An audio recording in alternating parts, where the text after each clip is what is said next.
Ah. Hey. Doing. I don't know.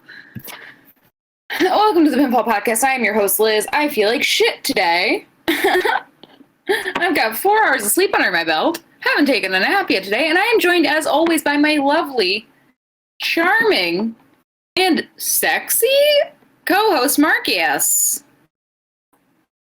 Hey. Happy Smackdown. Yeah, happy Smackdown. This is the most nuts I've ever taken on a Smackdown episode ever. I thought you went to say, I thought you were going to say this was like the most nuts episode, but then the O for notes came out, and I was like, nuts? Most nuts what is going episode. on? But It was a pretty nuts episode. I thought this episode was great. I thought this was You know what? fantastic. I was thinking about it because I don't know. When I do the tweets, I try to give like a vague reading, like a way to gauge how we felt about the episode. Mm-hmm. And I don't think I did that in the tweet, but I actually really liked this episode. I had a lot of fun with it. Yeah. And I feel like we've come a really long way from like the episodes last fall where it was like, I felt like I was like pulling my own teeth personally, stone cold sober. Like, I feel like they've been getting booked better and better every week.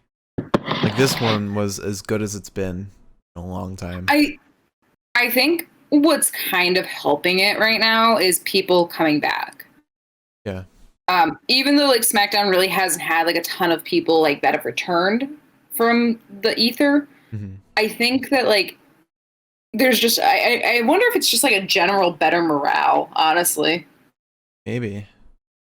But what was I gonna say? Oh. So everyone stay tuned till after the show where we will talk, not after the show, but to the end of the show where we will talk about the predictions for NXT TakeOver Vengeance Day. Once we go off the air, just keep staring at your screen. We'll come back. Yeah. We'll put like a note on. But yeah, stay tuned for that. Also, speaking of Vengeance Day, tune in on fuck me. Tune in on Valentine's Day. I painted my nails all Valentine-y for this, and I'm willing to show it off right now because the camera quality is so bad that I'm pretty sure you can't totally tell that's a mess. I painted my nails all nice and Valentine's-y. Gonna have to redo them to a degree, but tune in on February 14th for our Vengeance Day podcast, where we will be talking about Vengeance Day. Obviously, if we weren't talking about that, I don't know why we'd fucking be here. But we will also be giving you completely horrible relationship advice.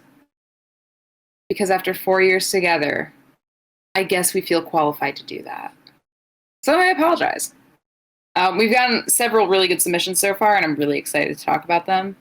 And if you would like to give in your own submission for a relationship question, you can tweet at us on Twitter with the hashtag Valentine's Pinfall.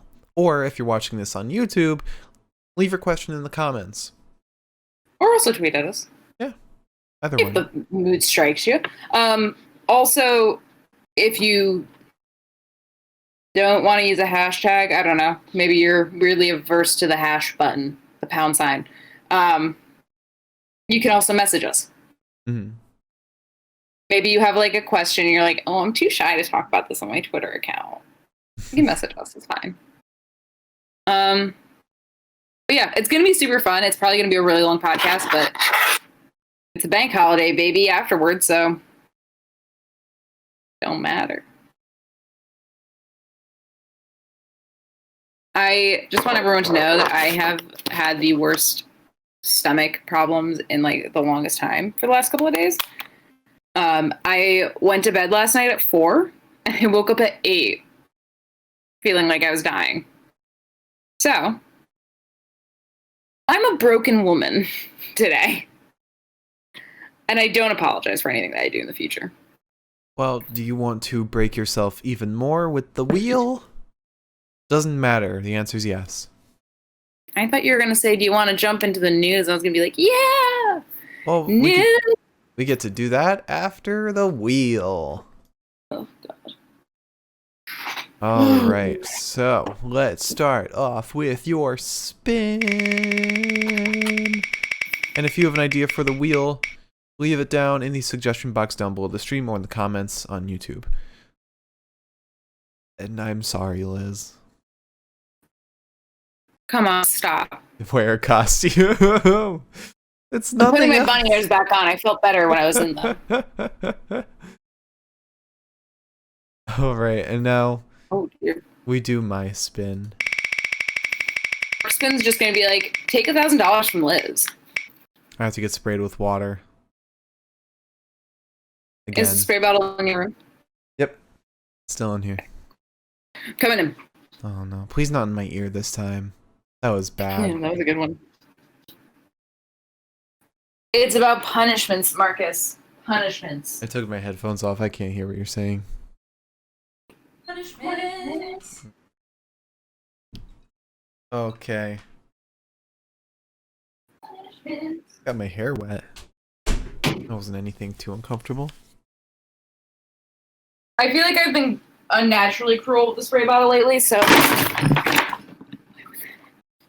Why would that happen? Hasn't happened in so long. I think the chair bumped it. I'm sure it did. It hasn't happened in a very long time now. That was a loud crash. Like, I thought everything on your desk just collapsed. No, weirdly enough, not. I think it's because it fell into like some nail polish bottles and my deodorant spray can. I'm gonna move you over here for like 5 seconds, babes. Make sure nothing's broken. Get you. I'm not worried about anything being broken. I just want to assess the damage. Nothing fell off the desk. It literally just fell into stuff. Well, now news. Now for the news. Now for the nudes. I'm not trying to get banned on Twitch this early.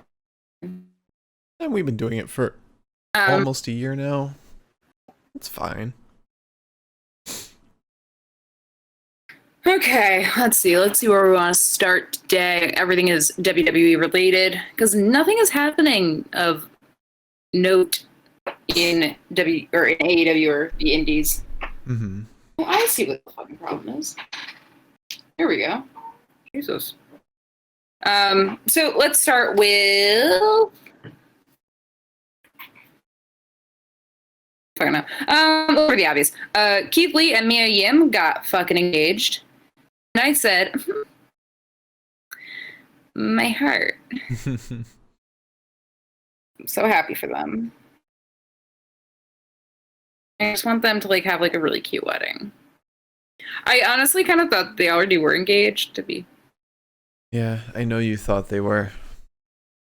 Did you also know that John Morrison and Taya Valkyrie are married? Yeah. I did not know that. I think you were the one who told me. I saw it on Tumblr earlier. If I was the one that told you that, I definitely didn't listen to myself when I spoke. I feel like that's a common theme. I mean, it makes two of us, doesn't it? Anyways, but yeah, so congratulations to them. I'm really happy for them. They're the cutest fucking couple in the world, and it makes my little heart sing. Love, love.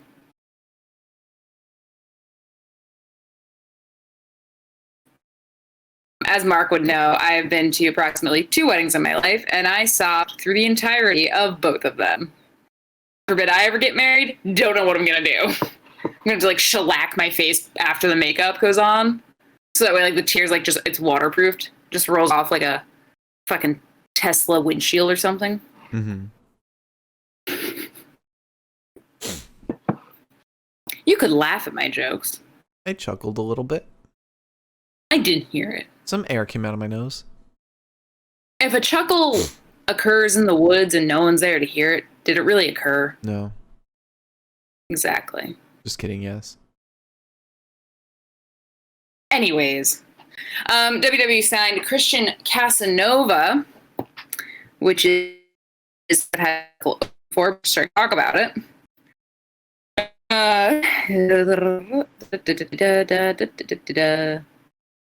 Yep. Good news is I don't have the article for it. But apparently they just signed Christian. He's kind of a hotshot in the indies, apparently. I haven't heard his name before. I also don't really pay a ton of attention to the indie circuits very often. Mm-hmm. I am excited, though, because he's a new signing, and he has been signed to, I believe, NXT, because he tweeted a black and yellow heart.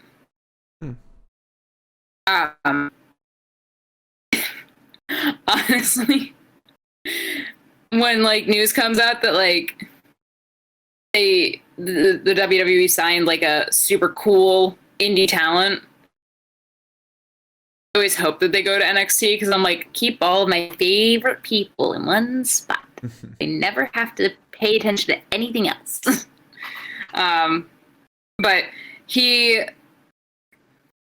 been with so many different brands, from like GCW, the fucking Beyond Wrestling. He's been in Limitless, Northeast Wrestling. He's wrestled with people like August Gray, Flip Gordon. So I'm excited about that. I'm really looking forward to seeing him.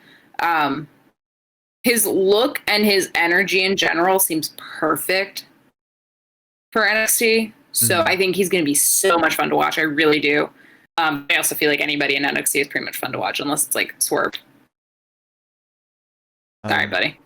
I also have another piece of news, but I can wait to get to that if you want. Does it have anything to do with company morale, Carlito, or Braun, or Triple H? No. Okay. Well, let me add a second piece of news to this real quick. Just because we're talking about signings and shit like that. So my personal nemesis, Brendan fucking Vink, with his stupid fucking last name, just trying to steal my goddamn thunder. I'll kick his ass. So Brendan Vink, as we all know, kind of went through a bit of an ordeal because he changed his name to... I have no clue what he changed his name to, honestly. But it was the name of like a rugby player in Australia, and he's Australian, I think. And the rugby player was like, "Can you not use my name?" Maybe. His new Twitter handle, I accidentally stumbled upon him. I think because Murphy wished him a happy birthday. His Twitter name is in all caps smug, which makes me want to fucking punch him more because he's right. He is smug as shit, and I want to slap it off of him. But his @ right now is 6'5" with a bunch of eyes. Mm-hmm. It's not Brendan Vink at all anymore. There's nothing on there. If you look up Brendan Vink on there, it doesn't come up. It doesn't come up. I do want to tell you, it's always been 6'5". Okay, so here's what I'm saying though: is that he's. I didn't know that. I kind of thought that maybe you were going to say something like that. But there is no mention of him being Brendan Vink at this point on there, as far as the name goes, which I think is interesting. I feel like he's been released at this point. No, I don't think so. I think that they just don't know what to do with him. I'm sure that he's probably in NXT,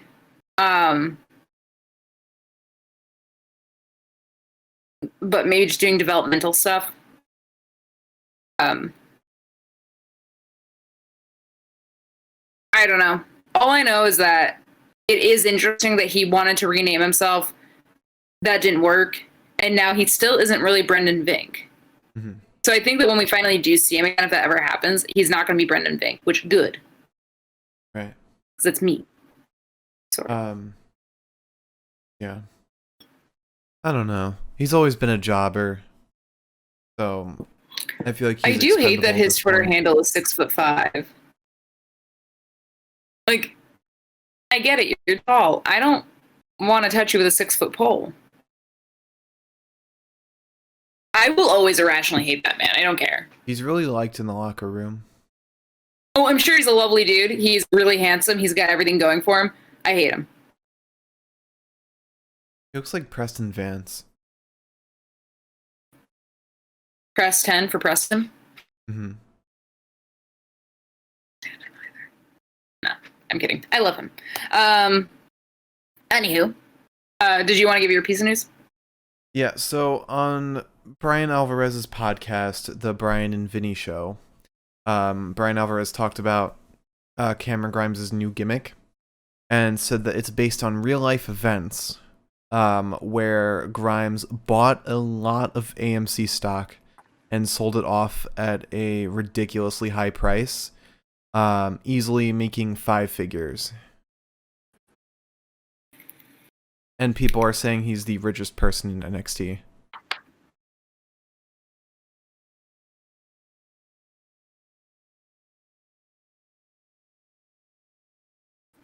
What?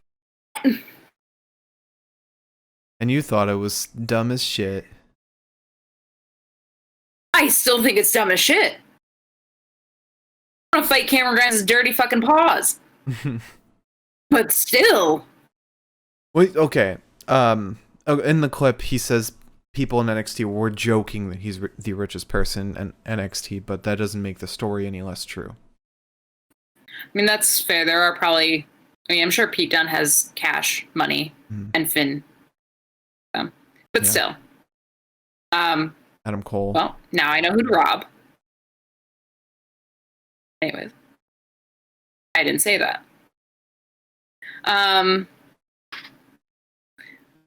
So, actually, I probably should have added this in. Funny, you know, we were just talking about British Bulldog. Okay, personally. We were just talking about British Bulldog earlier today. Mm-hmm. Son, Davey Boy Smith Jr., wants to return to WWE. I don't think he's had a match since 2011.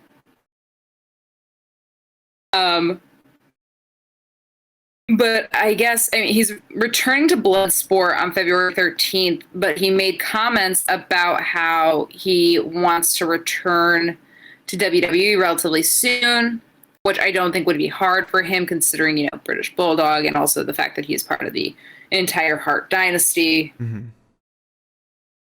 I can't imagine that it'd be difficult for him to be like, hey guys, I want to come back. You know, I've literally never seen him wrestle. And I guess if he were to come back, he would go back to NXT. I guess, like he said, that he could go to SmackDown if he wanted to. I don't really know how honest that is, because I don't actually know how that works. But he did say that, like, on NXT, there's a lot of people that he wants to fight, like Karrion, Finn, and Tim. So I think that'd be really cool. Yeah, I think so too. Plus, he's been in NJPW, so I apologize. I can't breathe today either. I mean, you know how I feel about people that have wrestled in Japan. Yeah, you love them.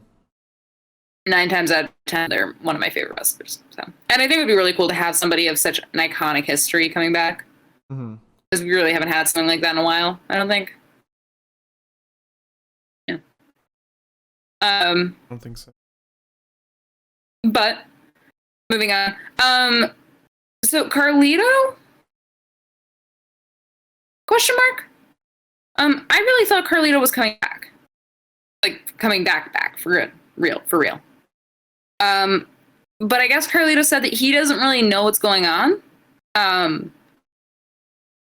He said that he would like to come back, but his entire goal with coming back in the first place after Rumble was to leave on a better note than he left the first time around. Which, in my most humble of opinions, I think if the note that you leave on is beating the absolute piss out of Jackson Riker while completely ignoring the entire match that's going on around you, you did your job. You did a good job there, buddy. Congrats. But I just thought he was coming back like for real. I'm kind of like bummed. Are you bummed? Oh, because I wanted him to be back for an extended period of time. I'm sure he will, but like there's no place for him right now. Like all the people he was wrestling are stuck in main event. And like he was just being used. I think that whole Elias storyline, I think, was just them trying to give him something to do. And now Jeff Hardy is going to be in the title scene for Elimination Chamber, so like there's nothing for Carlito to do. Oh, good lord. I'm falling apart. I like moved my head one way and my neck fucked up. Anyways, I'll just be on a slant for the rest of the day.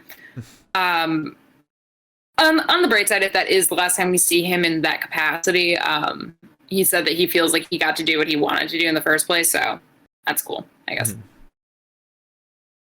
All right, so Braun Strowman. On fucking Strowman. I miss him.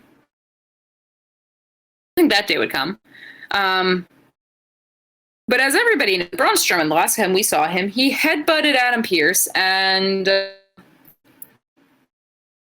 got kicked out of Survivor Series. Or got kicked out after Survivor Series, sorry. My brain's catching up. We have not seen him since. And that's been a long fucking time. And I kind of thought Survivor. Wait, maybe they're going to wait for Fiend. He was in Rumble. It was right after Survivor Series. The last time we saw him in regular action. Oh, regular action. Okay. Not just a one-off. We have not seen him outside of Rumble since whenever the fuck Survivor Series was, right? When was that? November? Okay. So I kind of thought, they're going to bring him back to like full-time after Randy and the Fiend thing is over, which I thought would happen at Rumble. Anyways, Randy fucked that up, and apparently the reason Braun Strowman, I guess, I don't even know, like, I don't understand the timeline of this. I've tried to multiple times. I've read multiple articles. So basically, I guess this is the reason he's been absent since Rumble.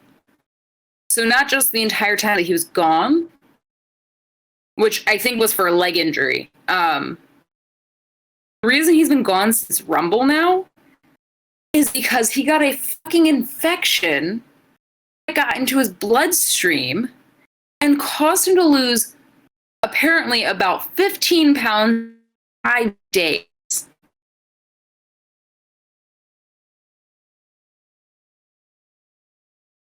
That is insane. What the fuck? I mean, imagine if I lost 15 pounds in 5 days, I'd probably die. Mm-hmm. And if you lost 15 pounds in 5 days, I assume you're about to die. I mean, he's a big-ass dude, so maybe 15 pounds means less to him. But that's a lot of pounds to drop in 5 fucking days. Yeah, definitely. I mean, God bless, he's fucking talking about this in a video, so clearly he can function at this point. I think he's doing better now. Like, Jesus H. Now I miss him more because I'm like, well, once he's back, at least we know he's healthy. Mm-hmm. Yeah, that's true. God, Braun's been getting the Chelsea Green hand things over here recently. Yeah. Yeah. I don't know, man. I don't know. Got 2 more pieces of news to talk about. One is just a very basic little thing. which is that apparently there was a meeting recently with employees of WWE, and apparently morale is quite low after this meeting because in spite of the fact that the WWE made like a lot of fucking money this past fiscal year, apparently it was reported during that meeting that many employees were going to be missing out on promotions, raises, and bonuses. And a lot of the employees left like, oh, okay. Apparently it was members of production, office staff, and other departments. So not wrestlers, but, you know, the people that make the show actually fucking happen. Mm-hmm. You know, the ones that, if they didn't exist, the show wouldn't exist. In this past year, you know, the ones that made the show happen because there's no fucking fans around to watch them. Those people. Are there going to be more? Those are the people that aren't being racist. Are there going to be more unnecessary layoffs that result in WWE making record profits? Like, I saw this article and I just wrote it down because I was like, well, that's news. I didn't really think about it till now. And now that I'm thinking about it, I'm like, so the people that film your show, that control your show, that make sure people know when to arrive at the show and what they're doing for the show, the people that make sure the show runs, the people that make sure the show runs when the only way that fans are going to interact with your show is through a broadcast. Those are the people that you're not giving money to. And I don't know if maybe it's just because like we both come from production backgrounds, but like that makes me want to fucking throw hands. Yeah, I agree.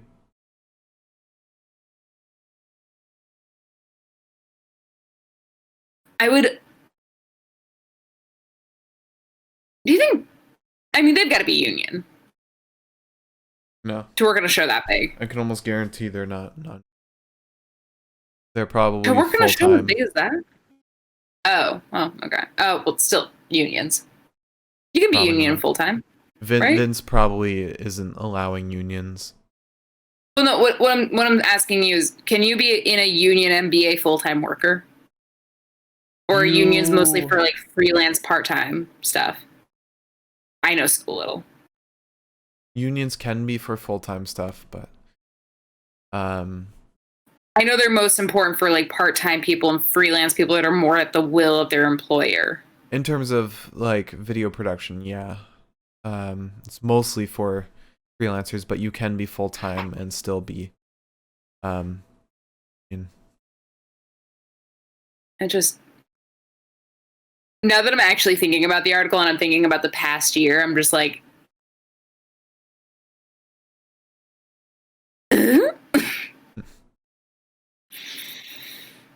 oh, anyways, now that I'm mad, let's get into this last piece of news. So Mr. fucking Trips, Trippy Boy, Big Nose Trips, that I almost constantly fluctuate between wanting to fucking strangle and loving, to a point where it's confusing for even me. So Sean Ross Sapp reported on this, saying apparently Triple H was asked about, like, hey, you know, we haven't seen Velveteen Dream in a while, like, what's the deal? Like, what's his status? And Triple H said that there's nothing to add to Velveteen Dream. He's still on the roster, he's still training, he's at the Performance Center, and says that they have gone over it 1,000,000 times with the people at Fightful, basically implying he does not want to be asked about Velveteen Dream anymore. Which, you know, usually when I do something stupid and people ask me 1,000,000 questions and I start getting fucking annoyed, I realize, oh, maybe if I hadn't done the stupid thing, I wouldn't be asked so many fucking questions. And I wouldn't be so fucking annoyed. People are not going to stop asking sometimes about it. Well, you know why people aren't going to stop asking him about it is because he said, we didn't find anything bad because we didn't investigate anything.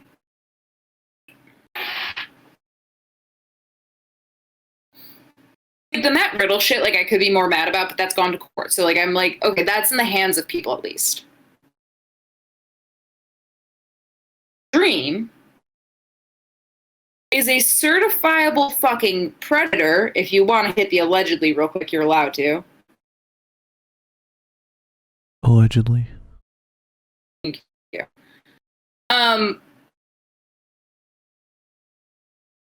But for Triple H to say, oh, we looked into it and we found nothing, and then to later find out from sources that they looked into it, found nothing because they didn't ask anybody that was actually affected by it.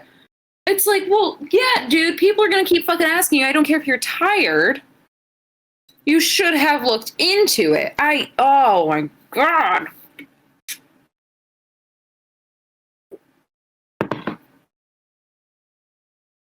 So mad. The WWE always like gets me into this weird position of being like, I hate the WWE, and then I'm like sitting here doing our WWE based podcast, and I'm like, shit. And making friends through WWE. It's just so stupid.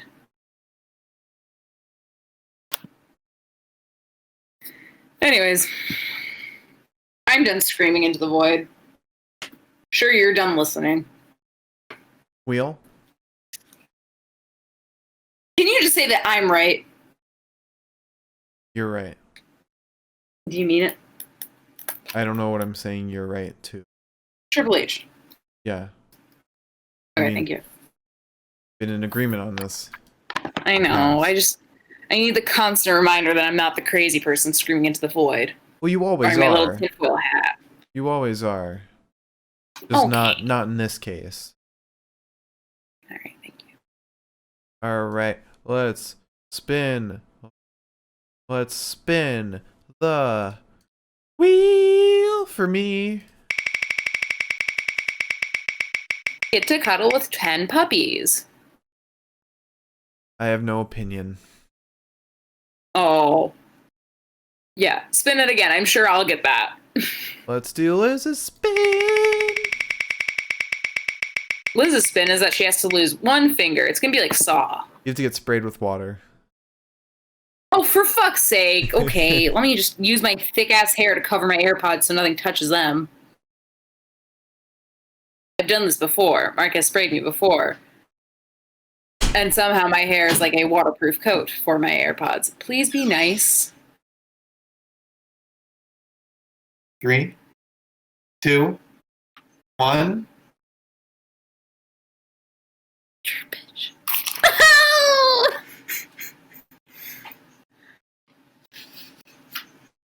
The AirPods got a little damp, but we're fine. Because you had it on like the direct setting. Yeah, that's how I got it right into your ear, dude. Not a bitch. Oh, you didn't even shut my door. Oh my God. No, the cat. The litter box is in my room. Can't shut the cat out from here. So that's the I'm wheel. gonna keep my bunny on. All right, so we started off the show with Roman J and Paul Heyman coming out. And waiting for them in the ring is Mr. Adam Pearce. Roman wants to talk about Edge for a second. But very briefly, just complains about him. And Adam Pearce says that he wants to put the Universal title up at Elimination Chamber in an Elimination Chamber match. Paul Heyman retorts by saying that Roman has to defend it at Elimination Chamber, not in the Elimination Chamber. Then there's a difference. Paul said that he wants to have an Elimination Chamber match for a chance at the Universal Championship. But Adam Pearce doesn't back down. But they kind of reach an agreement that the Elimination Chamber match for the title... Oh no, the Elimination Chamber match will happen for qualification, but Roman will defend it still at Elimination Chamber. So I feel like this just benefits Roman in that he's facing a tired opponent. So Paul and Roman got their way. But Adam Pearce said that Jey Uso and Kevin Owens don't have to qualify for the Universal Championship. So now we're just waiting on 4 more people to be announced. Then we get Adam Pearce backstage with Sonya Deville. Sonya wants to do a tag team match where the winners both qualify for the Elimination Chamber match. And that jumps us into the first qualifying tag team match between Dominik and Rey Mysterio versus King Corbin and Sami Zayn. Also, the halfway point of this episode is right before the Bayley Liv Morgan match.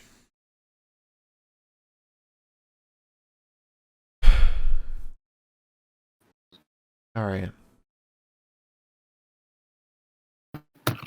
I told you they were about to kiss. Adam Pearce felt it too. If he had just puckered up a little bit, their lips would have been touching. I know it. Yeah, man. Just want to talk about Sonya real quick. Fuck. She's so hot. Thanks, that's all I had to say. Anyways. Corbin and Sammy versus Ray and Dominic. Dominic and Ray take Sammy off the apron, and Corbin gets on in to fight Mr. Raymond Mysterio. I'm pretty sure that's not his name. It's not at all. Yeah, I know. Yeah. There's a drop kick to Corbin. Ray goes for the 619, but Sammy grabs his little legs, and by that I mean he really didn't grab them at all. I think Ray moved a little too quickly, and Sammy did not get there in time, but Ray knew the spot, so he fell. And to protect his father, Dominik dove out onto Sammy and, like, nearly killed himself. Nearly Daniel Bryan'd his own ass by very, very...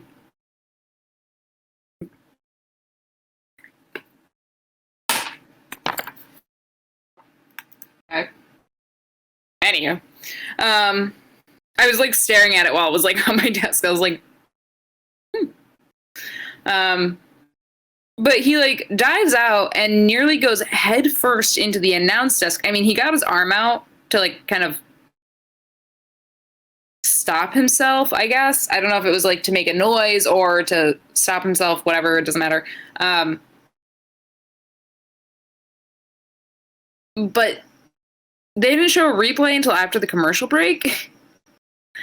And the entire time I'm sitting there thinking, did he just break his entire fucking nose off?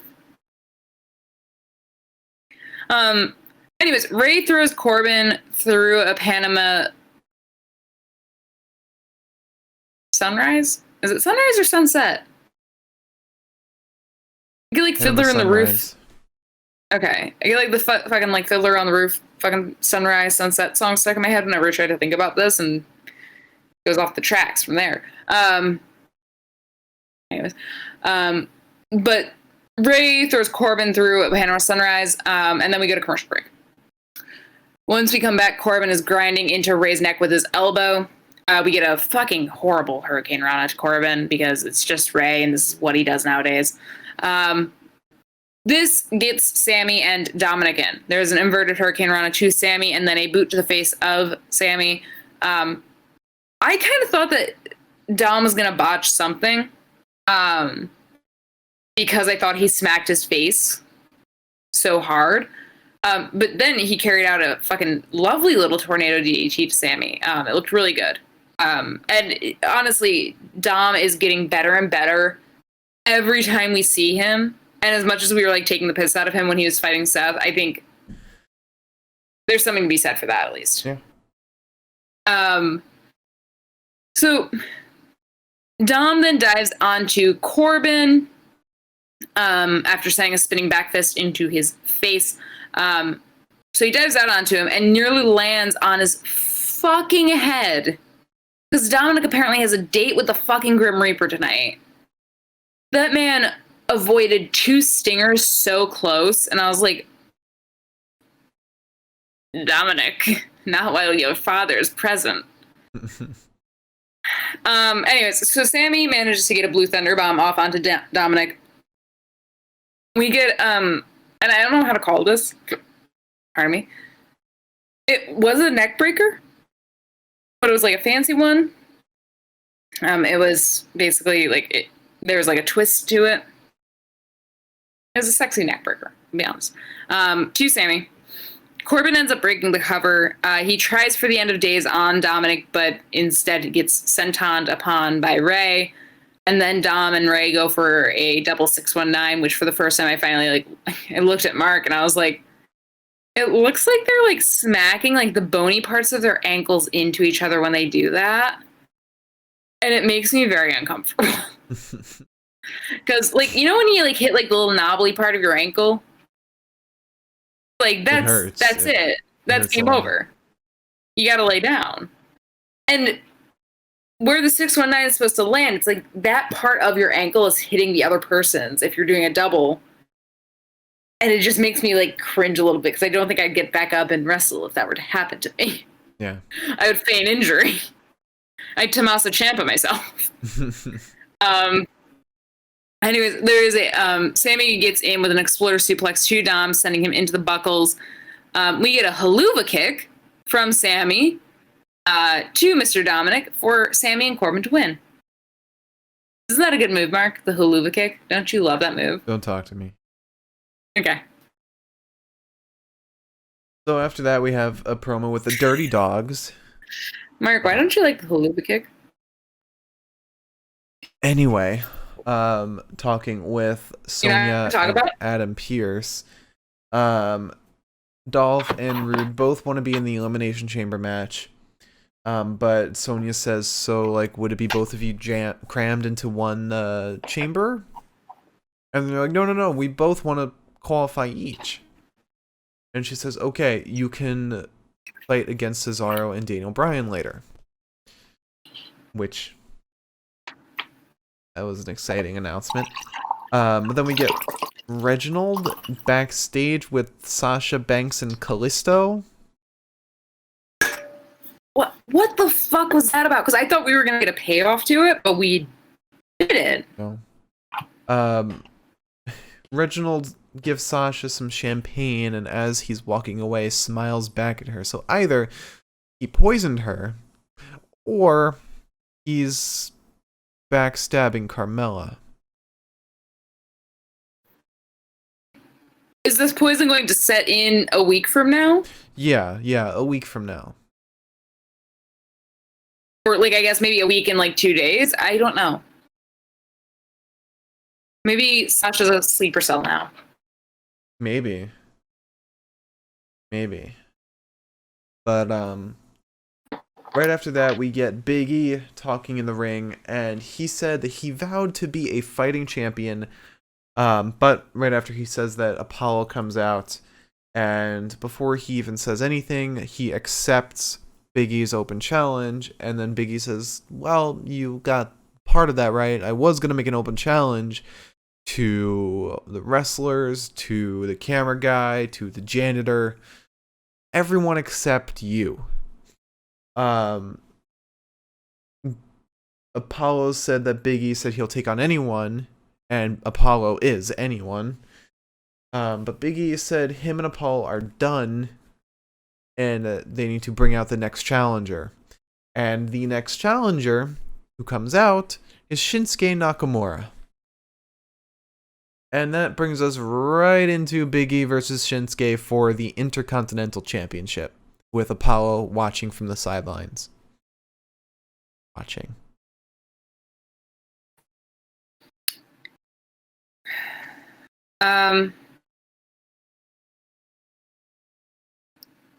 Yeah. Biggie and Apollo, like, it very much felt like a breakup. Like, the way that Biggie was like, I'm done with you. Mm-hmm. I'm done talking to you. I was like, I think I've heard that from an ex-boyfriend before. Okay. Pain? But anyways, so we have Biggie versus Shinsuke. Shinsuke still with the babyface music, so I was fucking wrestle talk again. all of the news that we get is 9 times out of 10 from sources that are like all men that just sit around their computers watching wrestling all day and complaining about shit. Wrestle Talk's pretty good about it, but still, the only person that like, the only other woman I've seen like that had like any sort of standing in like wrestling media was Denise Salcido, and that's about it. And of course, Sean Ross Sapp is the only person I actually trust, so it works. Mm-hmm. Not Brian but Wrestle Alvarez. Talk, like the people that I follow on Twitter, I guess. I trust Brian, but it's just like it's interesting to me that Sean Ross, Sapp, and Denise work together, and I'm just like, yes, okay. You understand. But Wrestle Talk did like a thing where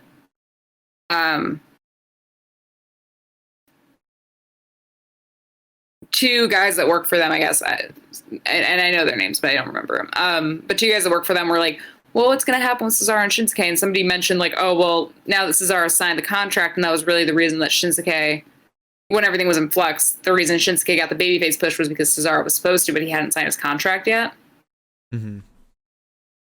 And they suggested like, oh, well, maybe now that Cesaro has signed that contract and has turned face, maybe Shinsuke is going to revert back to being a heel. And I was like, that doesn't make any fucking sense. Yeah, no. Whatsoever. Not at all.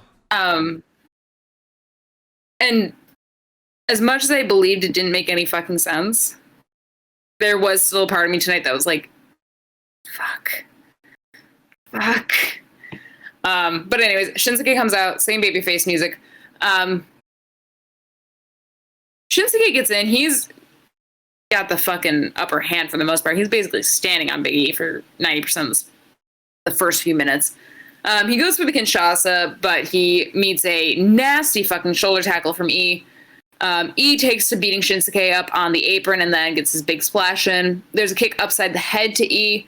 He goes for the reverse exploder, but he is Shinsuke here. Shinsuke goes for the reverse exploder, but Biggie is way too big for that, and he can't lift him. Instead, Shinsuke lands a knee into the chest of E, loads him up onto the top of the ropes in the corner, and lands another knee into his midsection. Shinsuke goes off the second rope with a boot to the face of E. He attempts the Kinshasa again, but Biggie catches him. He goes for it a third time. Biggie catches him again, but then this time pulls off the Uranagi on Shinsuke.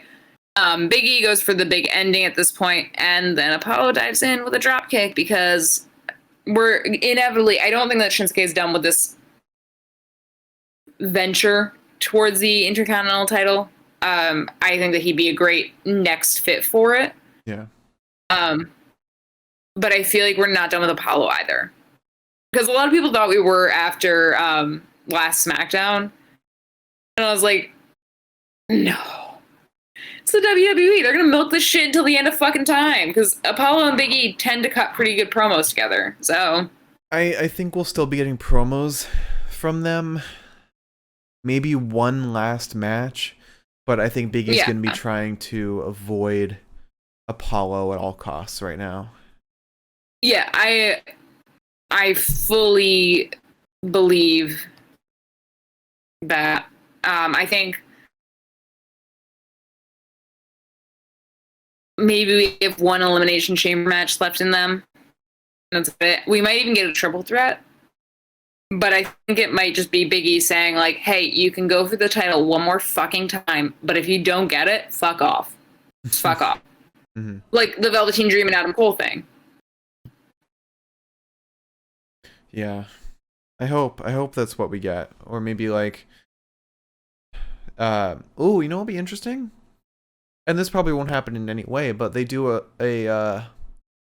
not an I Quit match, but a match where the loser has to quit WWE and Apollo loses and Apollo's career is saved by Roman Reigns, thus taking Apollo under his wing and bringing him a part of his crew.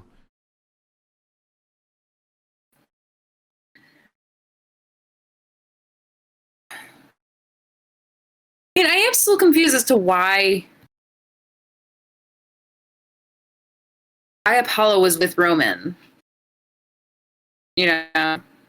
Yeah.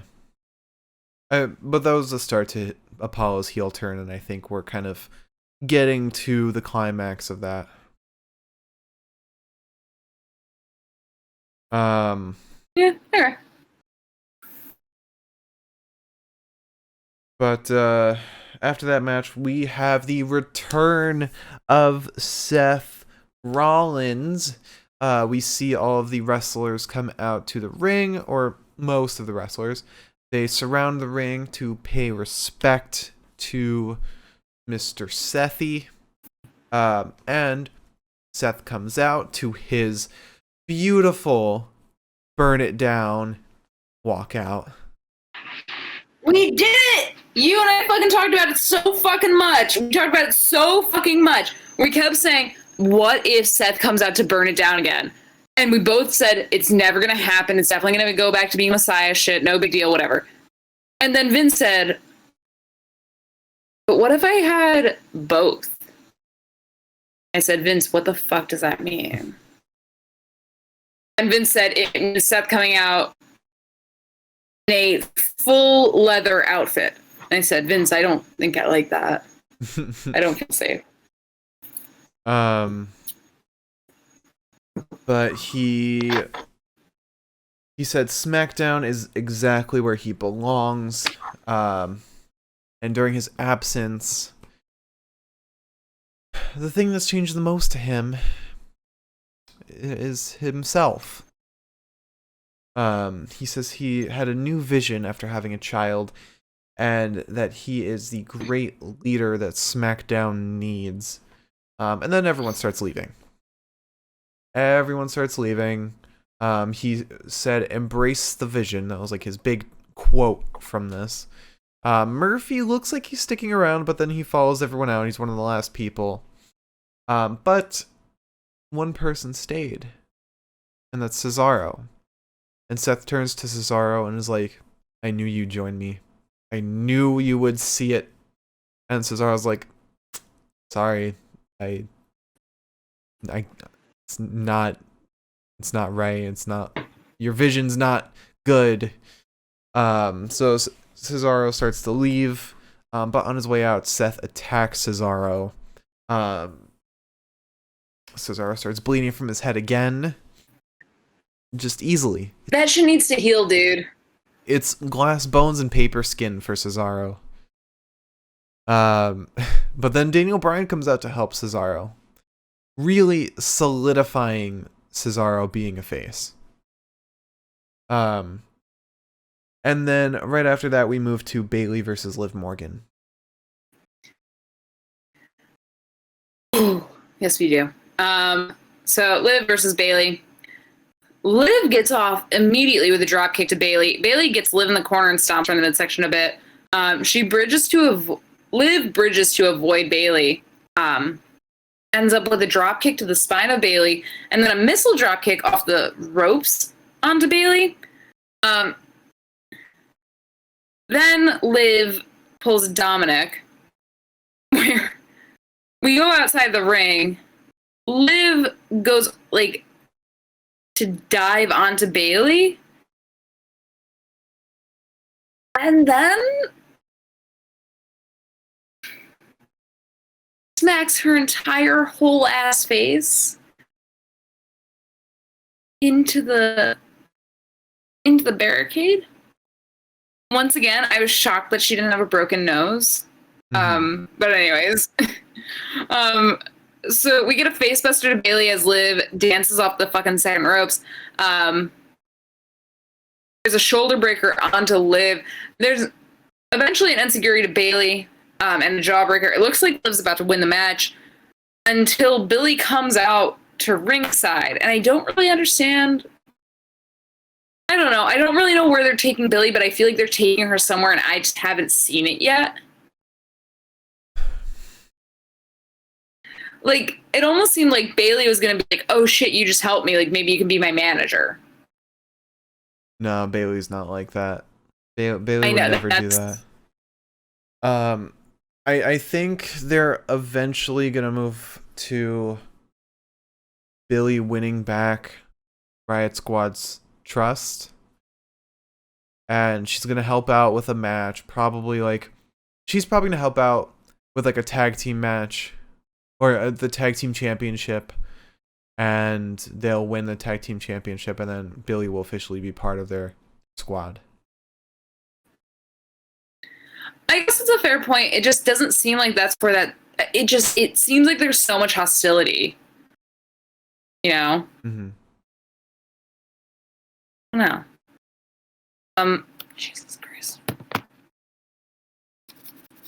Please. So Billie gets to ringside and she has like this cute little headshot of her with Liv and Ruby's faces like attached to it. And she's trying to apologize to Ruby for what happened last week. And Ruby is not down to clown on that one, so Ruby shoves Billie away basically, and then eventually the pictures that Billie has come out with, the headshots, end up dispersed into the ring. Which, to be fair, if Ruby hadn't like accosted Billie and had just said, "Hey, can we talk after the fucking match?" this wouldn't have happened. Mm-hmm. But that's fine, because Ruby does this shit all the time, and eventually Riot Squad gets back together. Just saying. I watched those fucking matches before Riot Squad was a thing again. I watched them. But anyways, the ref sees all these papers in the ring now and says, "Oh fuck, that's a tripping hazard." So he cleans them up. While he does this, Bayley rakes the eyes of Liv and then the rose plant off onto Liv, sending her face first into the mat to win the match, and thus making it so Liv has no clue why she fucking lost and why nothing was called on Bayley, and everyone's mad at Billie again. I don't know. I think we're going to get a promo next week, kind of moving this into the next step. Like a definite, like, leave us alone. Like, seriously. Or they give her one last chance. Something like that. I want them to be nice to her. Yeah. Yeah, but she's a klutz. So am I. I'm lovable. But right after that match, we have backstage Cesaro and Daniel Bryan. Cesaro's asked if he's going to be backing out of the match later after getting beaten up by Seth, and he says no, he's still in it. He's still in it, and then Daniel Bryan says how tough of a guy he is. Like, I'm gonna be really honest with you right here. Cesaro going face and giving me these lovely little promos where he's very like laid back and nice. It's probably gonna kill me. I'm in love with him. Now he's being nice to Charlie or Kayla, whatever. Sorry, I don't mean to interrupt. He's always been nice but condescending when he was a heel. Exactly. He was like nice tonight though. But then we move right into the Street Profits versus the Alpha Academy.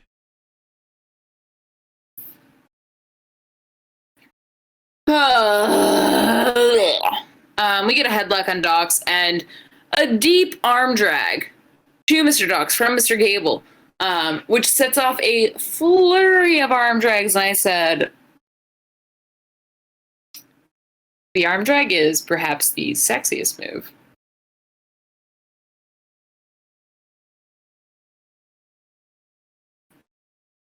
I love a good arm drag. Like, an arm drag and a bulldog are basically why I love Shotzi.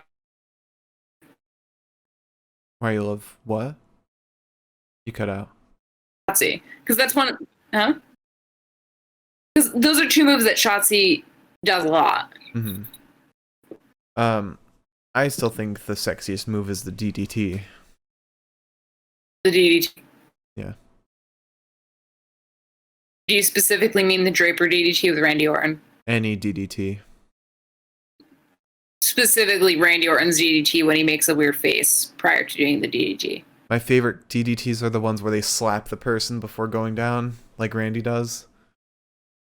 Randy will make a weird fucking noise, slap the person. It's like, you're already giving him a DDT. Can you please calm down? Don't hurt him more. Oh, Randall. It's so sad. You can see how puffy my eyes are. I feel like I'm just like, hello.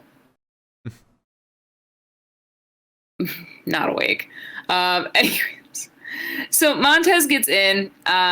Gable catches Montez's legs and forces him into a faceplant. And then we get another good fucking arm drag. God damn it, Chad Gable. If this is what you're bringing to the table, then fine. Also, that rhymed.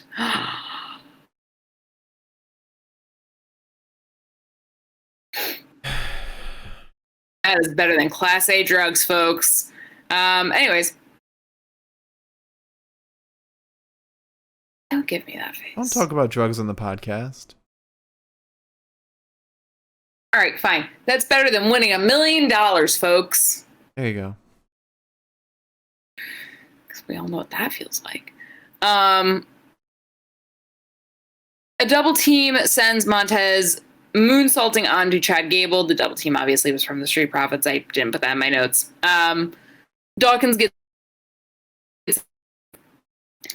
we have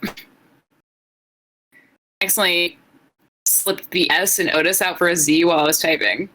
Otis. Mr. Otis. All right, two very different things, but that's fair. So Otis gets in to handle Mr. Montez, who's interloping at this point. He sends him face first into the mat and gets him out of the ring. Otis, I guess Otis was the legal man here. I kind of got confused after a certain point because I guess I just didn't see Otis tag in. Or maybe I did because maybe that's what my notes say. Anyways, Otis gets his fucking caterpillar elbow drop. Gable gets in right afterwards. Otis goes for, it looks like they're trying a tandem offense, and Chad's pushing him to do a clothesline, and I know that Otis does the discus lariat, so I kind of thought that's what he was going for. So he goes for that, but Montez removes Otis from the ring by pulling the ropes down as he goes to bounce off of them. Dawkins, however, is nearly pinned at this point, but we managed to get the anointment onto Chad, and then a nice old fucking frog splash for Mr. Montez, who's back from his leg injury, by the way. Beautiful. Definitely hurt Montez's ribs on the way down. But, you know, I'm glad that he's back. And it was it always when, like, a move like that, because, you know, the whole thing with this frog splash is, like, the higher he can go, the cooler it is. Mm-hmm. But there's collateral damage to that. It always makes me laugh, because, like, my dude just came back from an injury.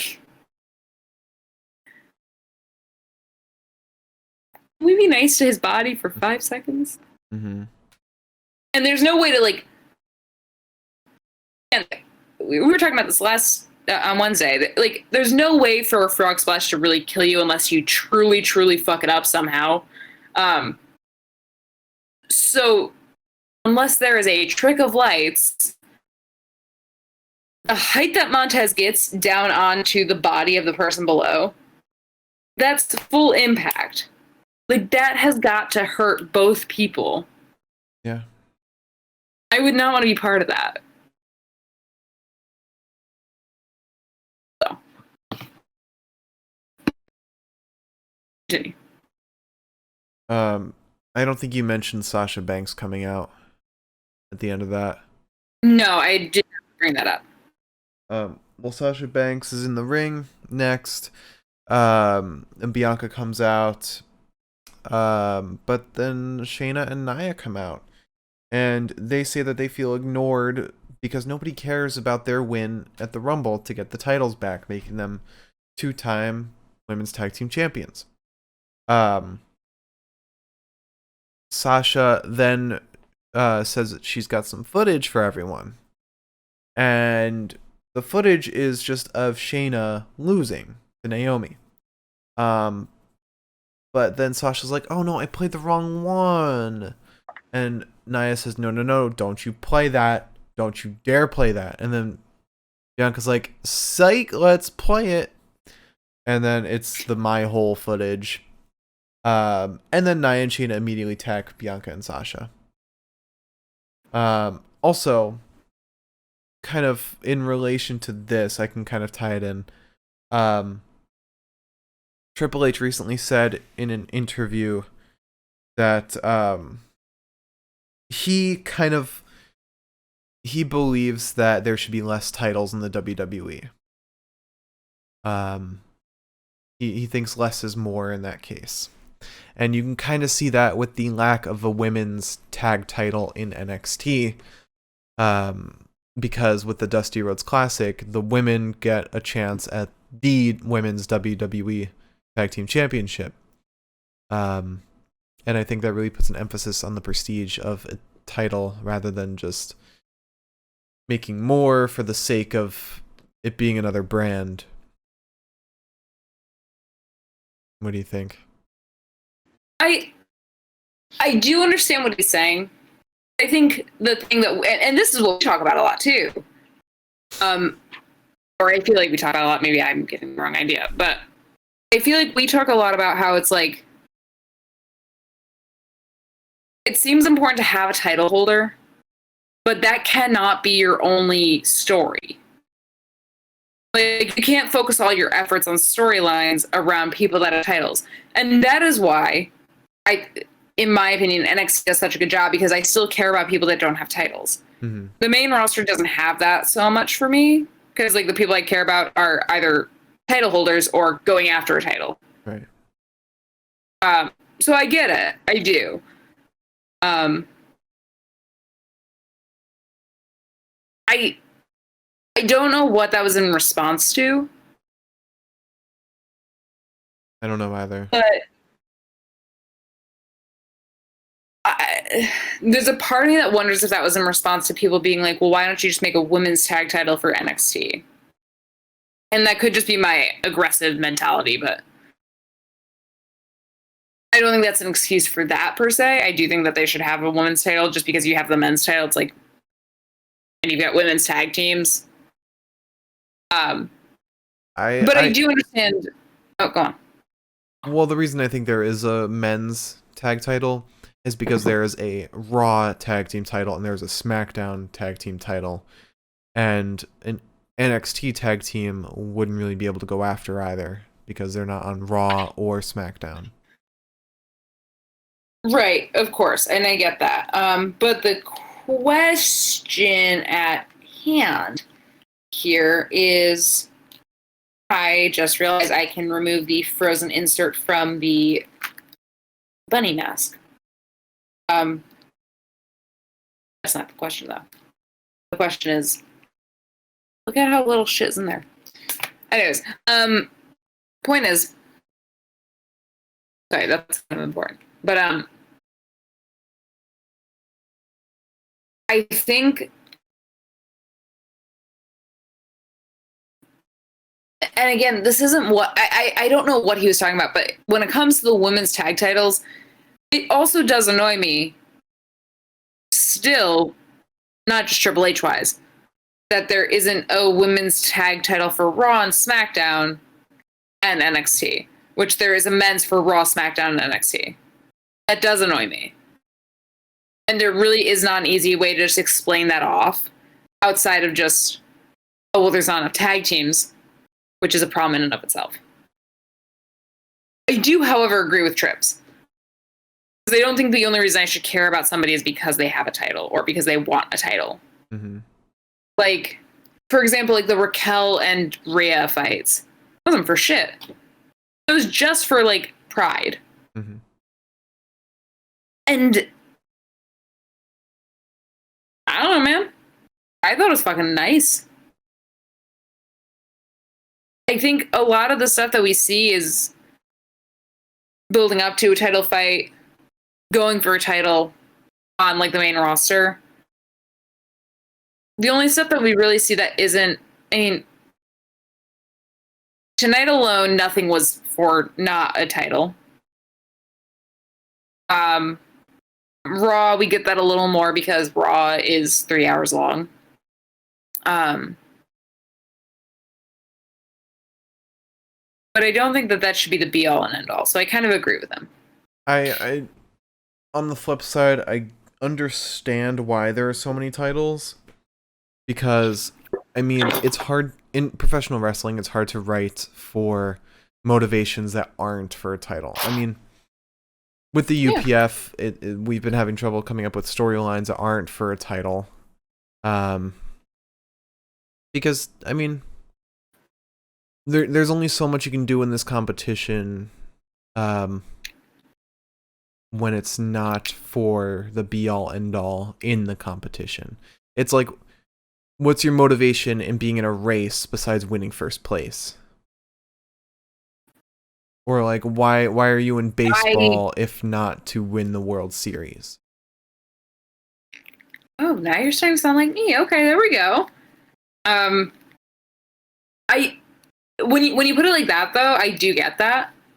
I mean, you know how I am with sports. It's if you're not like, because I know, and again, I'm going to take us so far off base. I'm sorry for that.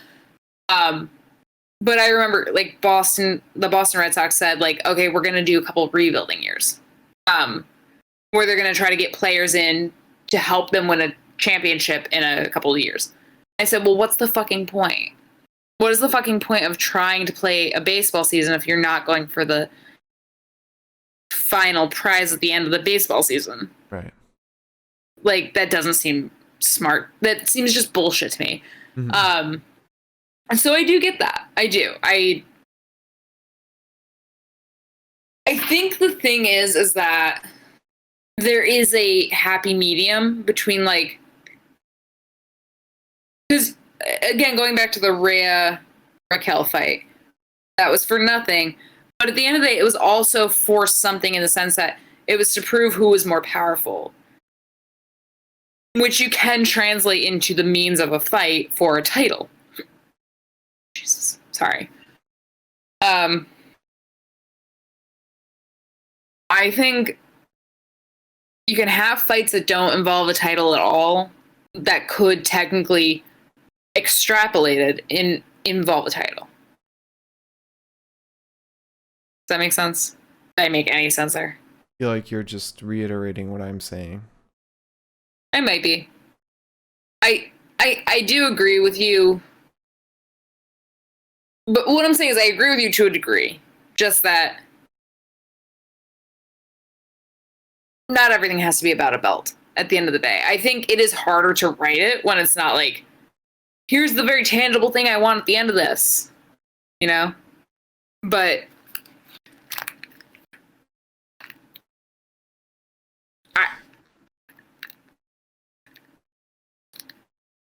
I think it's like,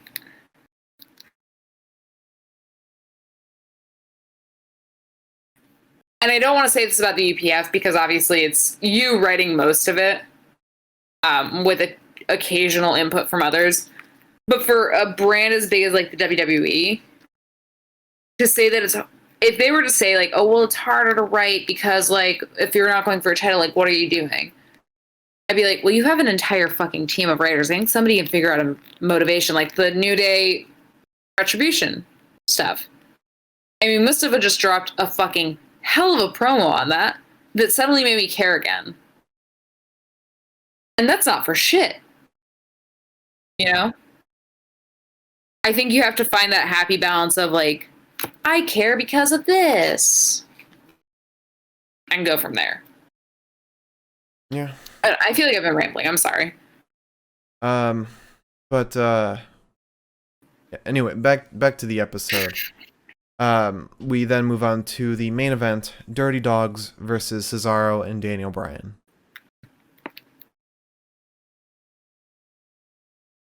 Where Cesaro didn't bleed this time. That we saw. Yeah. Speaking of bleeding, my soul. Every time I have to hear the fucking Dirty Dogs walkout song, Just think you're getting half of glorious domination, whereas normally you would be getting no glorious domination. If I'm not getting glorious domination, I don't care. That's the problem. I don't care if they change their entire song to glorious domination. I don't give a shit about Dolph's song. Mm-hmm.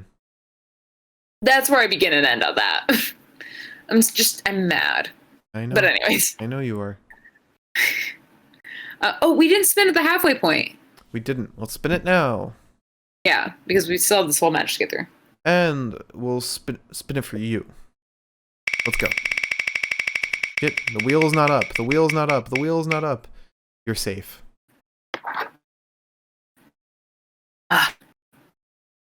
And now my spin. To wear costume. All right, give me 1 second. Want the bunny mask?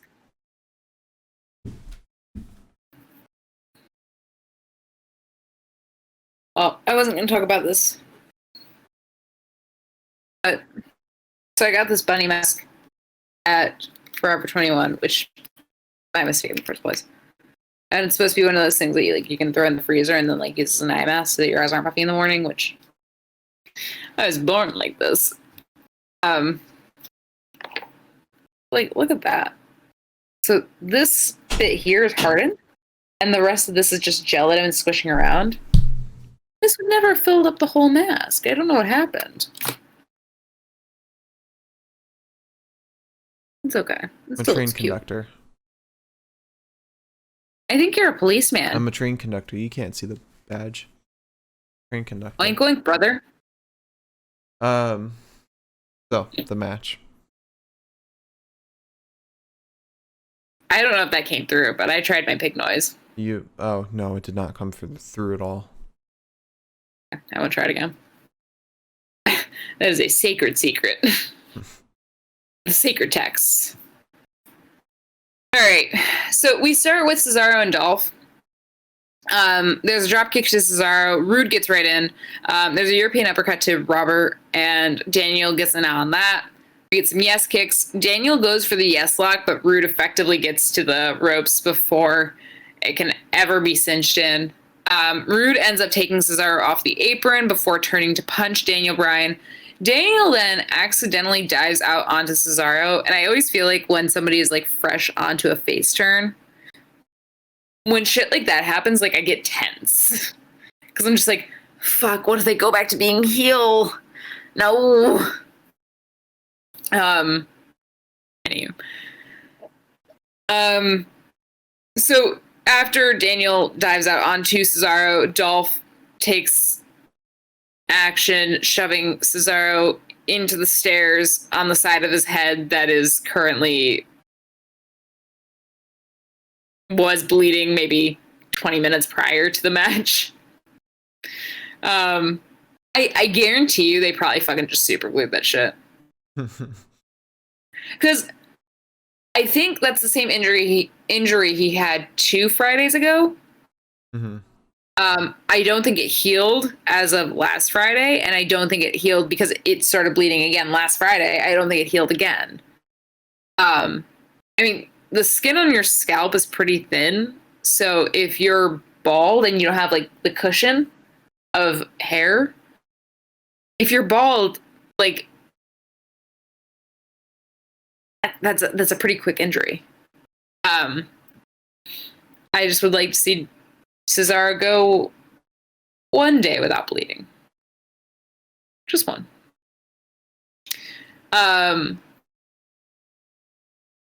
So we end up with Corbin and Sammy coming out to just, watch. We get a headlock on Daniel Bryan from Dolph. Robert Roode gets in. He stomps on Daniel. Ziggler gets a nice little cheap shot on Dolph. Yep. Ziggler gets a cheap shot on Dolph. Ziggler gets a cheap shot on Daniel Bryan while the referee is dealing with Robert. We end up getting a vertical suplex to Daniel. Dolph gets in with a drop elbow onto Daniel. He goes Daniel goes up top. He shoves a fighting Dolph Ziggler down onto the ground and then hits him with a missile dropkick. Roode gets in right afterwards. He shoves Cesaro off the apron, and Daniel Bryan tries to roll him up, but to no avail. We get an uppercut to Roode and a belly-to-belly spinebuster to Daniel Bryan. I really do like that move, by the way. Because just like the way like of somebody picking somebody up and just being like, and eat, you know? Yeah. I like the fluid motion. Maybe that's why I like the arm drag. And the Bulldogs. Both Bulldogs and arm drags are very fluid motions. Mm-hmm. Maybe we're figuring something out about Elizabeth today. We had a team offense from Ziggler and Roode to Daniel Bryan. I don't know what the fuck they did. I don't know what they did in this move at all. It was not clear. It was very messed up. You guys have been in a tag team for an extended period of time. I don't know why your team offense looks strange. Was it when they raised up, I think it was Daniel, and brought him down on their knees? Yeah, it was just like a...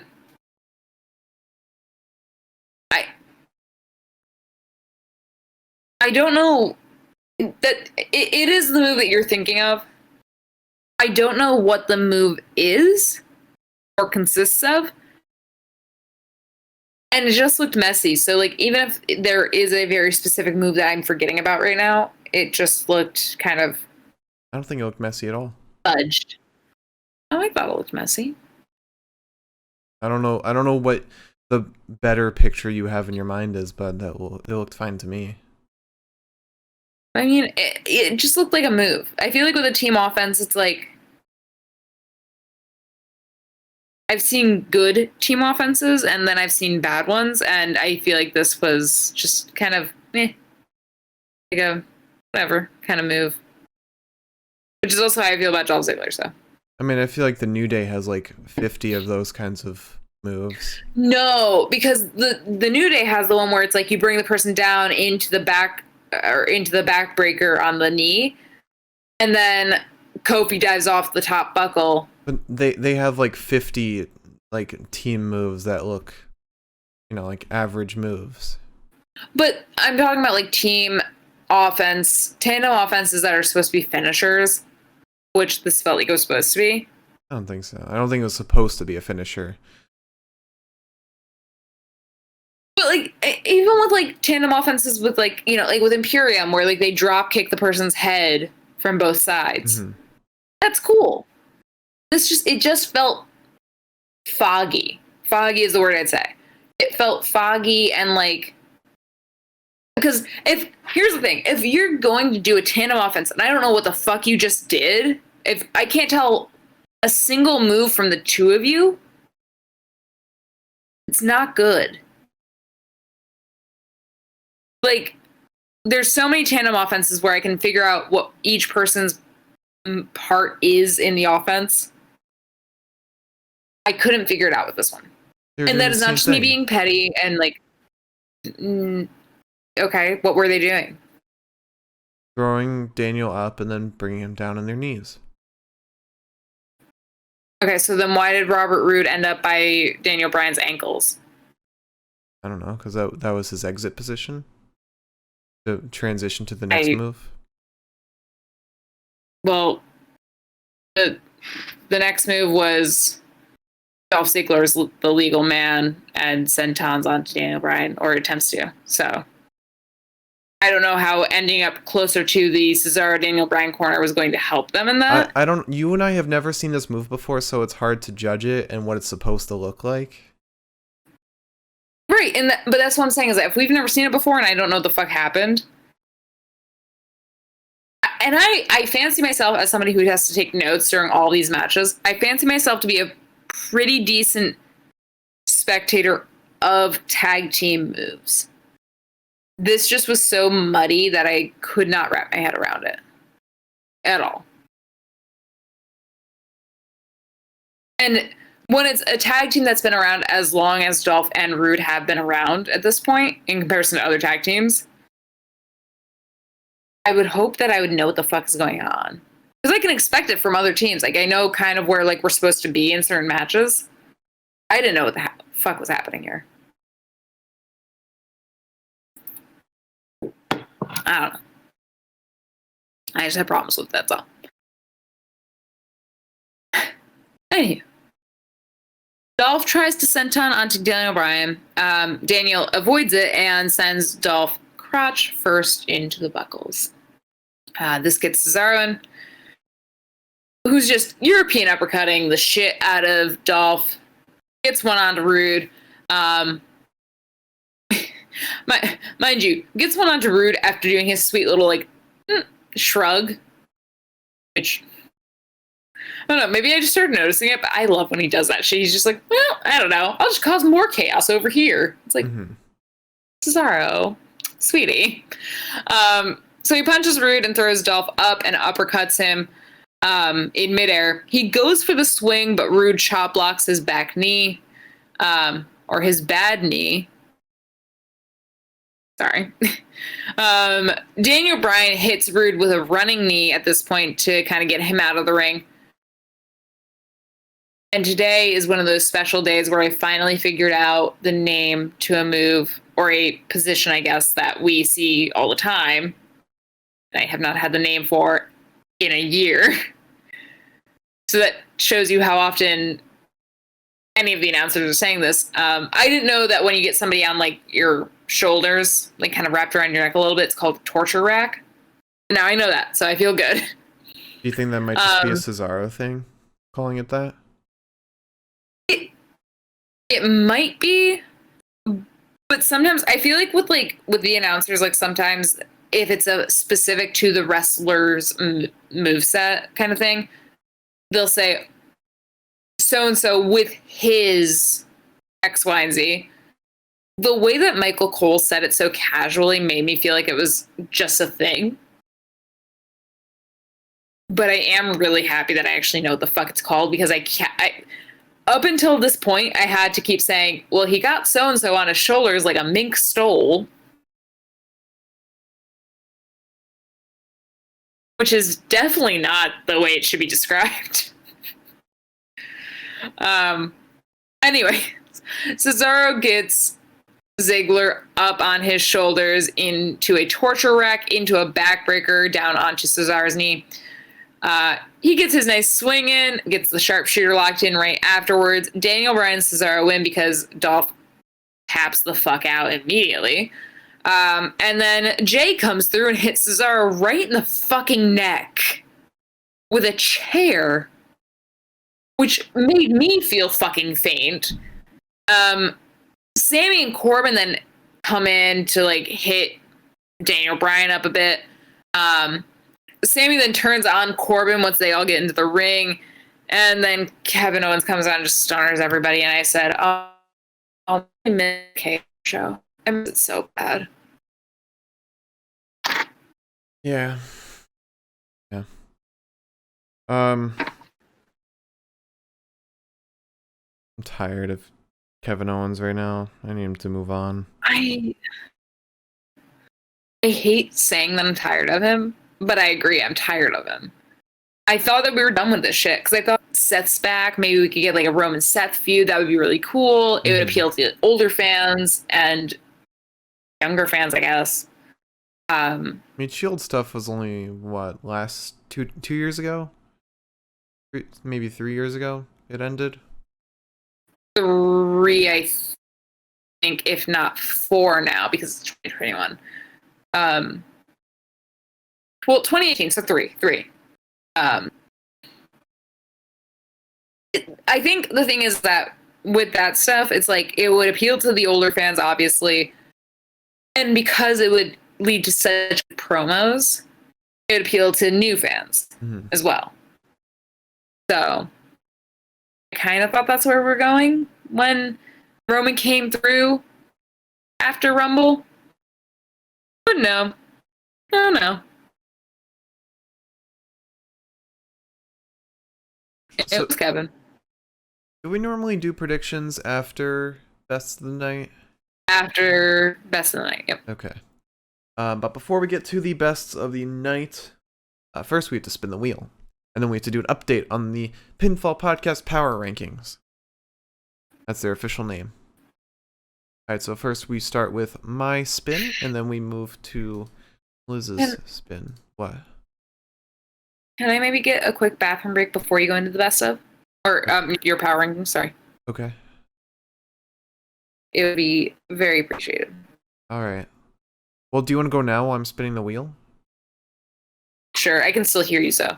Yeah, okay. All right.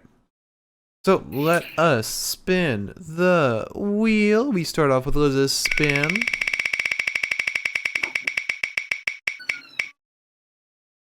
Ooh, and Liz has to do an accent for the rest of the podcast. All right. So I need to decide an accent to give her. But first, let me spin the wheel. Also, because Liz didn't spin no opinion, I still have no opinion for the best of the night tonight. All right, so spin the wheel for me. And I'm safe. All right, I can take off this hat. It's cutting off my circulation. Okay, on the floor. Go. All right, so accent for Liz. Let's give her. Given her British. We've given her Philadelphian. Given her. Let's give her Southern. Give you a Southern accent, Liz. I know you can hear me. You're a cock. That's a start. So a good old Southern accent. All right. All right, so now we jump into the the Pinfall Podcast Power Rankings of this week. We'll give an update on the top 10. And this is an interesting week. So, first off, at number 10, we have one half of the Grizzled Young Vets, Zach Gibson. At number 9, we have the other half of the Grizzled Young Vets, James Drake. At number 8, we have, unfortunately, the NXT UK Cruiserweight Champion, Jordan Devlin. Who? Yeah, I know. What a bitch. At number 7, we have the other NXT Cruiserweight Champion, Santos Escobar. I prefer him. Number 6, we have one half of the Raw Tag Team Champions, Shelton Benjamin. At number 5, we have the Women's Royal Rumble 2021 winner, Bianca Belair. At number 4, we have the other half of the Raw Tag Team Champions, Cedric Alexander. At number 3, we have the current NXT champion, not UK champion, Finn Balor. At number 2, we have the Intercontinental champion, much higher than most Intercontinental champions have been, Big E. And at number 1, we have the WWE champion, the Scottish Warrior, Drew McIntyre. Oh, my prince. And what's interesting about the list this week is that literally half of the top 10, 5 spots in the top 10 are from NXT. It is funny to me, by the way, now that I think about it, that Drew has the shirt that says "Talk Less, Claymore," and that man has never known the concept of talking less. Yeah. He likes to talk.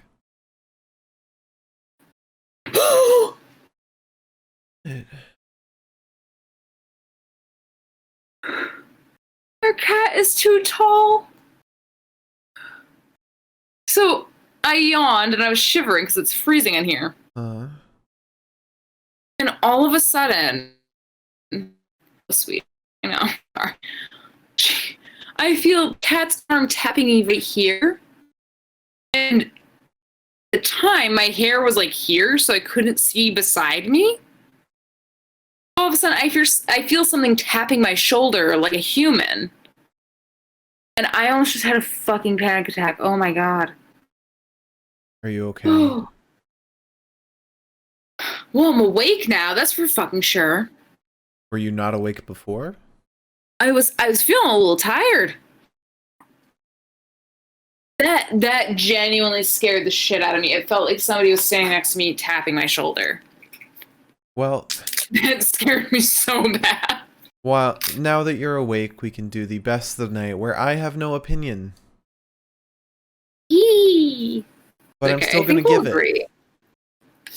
That's good, because that'll help me. I'm going to give my opinion, but my opinion does not matter for the actual picks. Although to Liz, it probably will. Alright, so we start off with promo of the night. And this one's going to be a little tough for me. Actually, maybe not. We started off with Roman Reigns, Jey Uso, and Paul Heyman in the ring with Adam Pearce, talking about the Elimination Chamber match. I like this a lot, because we got Adam Pearce kind of standing up to Roman and Paul. He's kind of not backing down. It's a strong resistance we've gotten from him. Nice progress in his character. And Paul giving us more of the bending the rules or, finding loopholes, stuff like that. It was great. I think Roman gave another great performance. Adam Pearce, another great performance. Same with Paul. And I am glad we're not just getting Kevin versus Roman at Elimination Chamber. Instead, we're getting an Elimination Chamber match. But I swear to God, if Kevin Owens wins that match, I am going to be upset. I won't be. I hope Cesaro wins the match. Wait, that's fair. You won't be upset if Kevin Owens wins the Elimination Chamber match and faces Roman for a fourth time? It is purely from a standpoint of, can you take this from me, please? I don't want to hold your treat forever. I'm just going to put it on your back. You'll find it. It's purely from a standpoint of just so all this has been worth it. I don't want to see Roman lose the title, but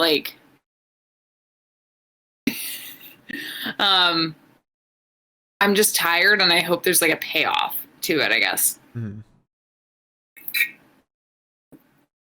That's all. Yeah, you're right. But then we have Adam Pearce backstage with Sonia, and I like Sonia changing up things. She is making things interesting, and I don't know if she has any sway in the actual booking, but in terms of kayfabe, she is doing a fantastic job with these bookings, and taking things up a bit. Then we have the Dirty Dogs promo with Sonia and Adam. This was also interesting, having Dolph and Roode wanting to be in the Elimination Chamber, kind of allowing them to get singles belts. Again, a nice shake-up. Not having a tag team just be exclusively tag team. Then we have Reginald backstage with Sasha and Kalisto. I have no idea what the purpose of this promo is. It was weird. Kalisto got his paycheck though, which is nice, so I'll give it a nod for Kalisto getting paid. When is he coming back to fight? Never. Unless he's fighting Reginald. He said he wants to fight Ray. He'll probably fight Reginald. He meant Reginald. To be fair, for a second, I know a lot of people online are talking about the concept of a Sasha Roman tag team, which, yeah, that's hot as shit, sure. No doubt. But the thing that I see as being more likely in the near future is maybe a Sasha, Kalisto, Reginald, Carmelo match? Okay, fine. Kalisto got his paycheck for the month. He's not coming back until March. Dude was flexing so hard with those fucking abs too, and I was like, he was definitely dehydrated. I get it, Callisto. I am suddenly very attractive. Oh yeah, but also at the same time, I was like, sir, don't do this to me right now. I lust after enough fucking wrestlers. You're not getting onto that list. Not until Lindsay tells me if he's hot under that fucking mask or not. Alright, so next we have Biggie in the ring with Apollo. This promo was actually fantastic. I think I do want to see more of Biggie and Apollo just because they have such a natural, they have such natural encounters with each other. Whenever they have a conversation or an argument, it feels real. When they were talking off mic, it felt like a natural conversation. Even if you couldn't hear all of it, if you got those two in the ring and they were like actually like people and not characters, that's exactly how they would have acted. It's how they would have talked. It felt very real, and I really loved that. And then bringing Shinsuke into the mix was a great addition. Then we have Seth Rollins' return. I loved this. First of all, Burn It Down, amazing. Having all the wrestlers leave, great. Starting up this feud between Cesaro and Seth, I love it because it's going to be two fantastic wrestlers in the ring with each other. And then just everything about this was funny. It was great. I loved every bit of this promo. I may actually be conflicted on the best. And then we had Cesaro and Daniel Bryan backstage. We had Sasha Banks in the ring with Bianca.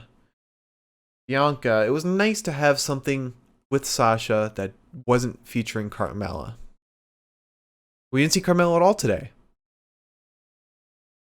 Thank God. Honestly, Corey was annoying me so much from the get-go that if Carmella came out at any point and he had to commentate on that, I would probably have lost it. I would have turned the show off. But if I were to give this promo of the night to any promo, it's tough. It's tough. But as much as I do want to give it to Seth and Burn It Down, the rest of that promo did feel like we've moved nowhere with Seth. It felt like we're back at square one. Messiah's starting up again. It just feels like he has a new opponent now, which is kind of what I was worried about, where it would be the same exact Seth, new opponent. I was more worried about it being the same exact Seth and going after Ray again. But the fact that Buddy the fact that the person left in the fucking Thunderdome at that point, once everything was said and done, was Cesaro. I was like, all right, sure. You know, that's fair. Yeah. Could have been worse. I'm excited, honestly. But I don't think it is my best of the night. It was great, especially hearing Burn It Down. But I do think Biggie and Apollo really take the cake for this.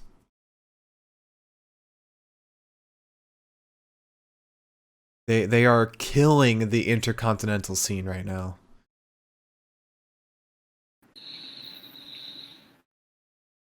Yeah, no, I've got to choose Seth. Sorry. I mean, don't apologize to me. I have no say in this. It was purely the Burn It Down that got me. And I am excited for him to have a new opponent. I'm excited for a whole new storyline with Seth. And who's to say, like, who knows where this is going to go? I kind of like the Burn It Down heel turn. It's confusing, but I kind of think I'm down with it. Do you think this is going to be the only time we hear Burn It Down? No, I don't. Especially because he was played out to Burn It Down. And listen, you know what? If next Friday comes along, Seth comes out, and it's not Burn It Down, I will recant anything I've said. But in the meantime, I'm really excited for this. I think this is going to be awesome. It's going to be so fun to watch a new Seth, which even if it's the old Seth with a new song, I think it's a new opponent alone is going to be a new Seth. But now we have Wrestler of the Night. First off, we started with Dominik and Rey Mysterio versus King Corbin and Sami Zayn. I picked Dominik for this. I mean, he looked like he was gonna die at certain points, but the fact that he looked like he smacked his face into the desk and just kept on performing great. Shows how resilient he is. And even nailed a great tornado DDT. I don't know what you're doing right now. My laptop's about to die. And yeah, he's just been a fantastic wrestler, and I think at this point where we're at, he is better than his father. And I think we'll start to see that incorporated in storylines. And we'll eventually transition to Dominik being the lead Mysterio rather than Ray. I think, honestly, the best thing for Dom at this point is either a heel turn.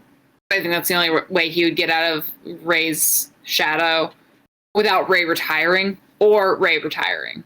No, I think I talked about this on the last Smackdown podcast. I think it's going to be Ray kind of turning heel, where Ray cheats for Dominik to help him win every match, especially after his last Corbin win.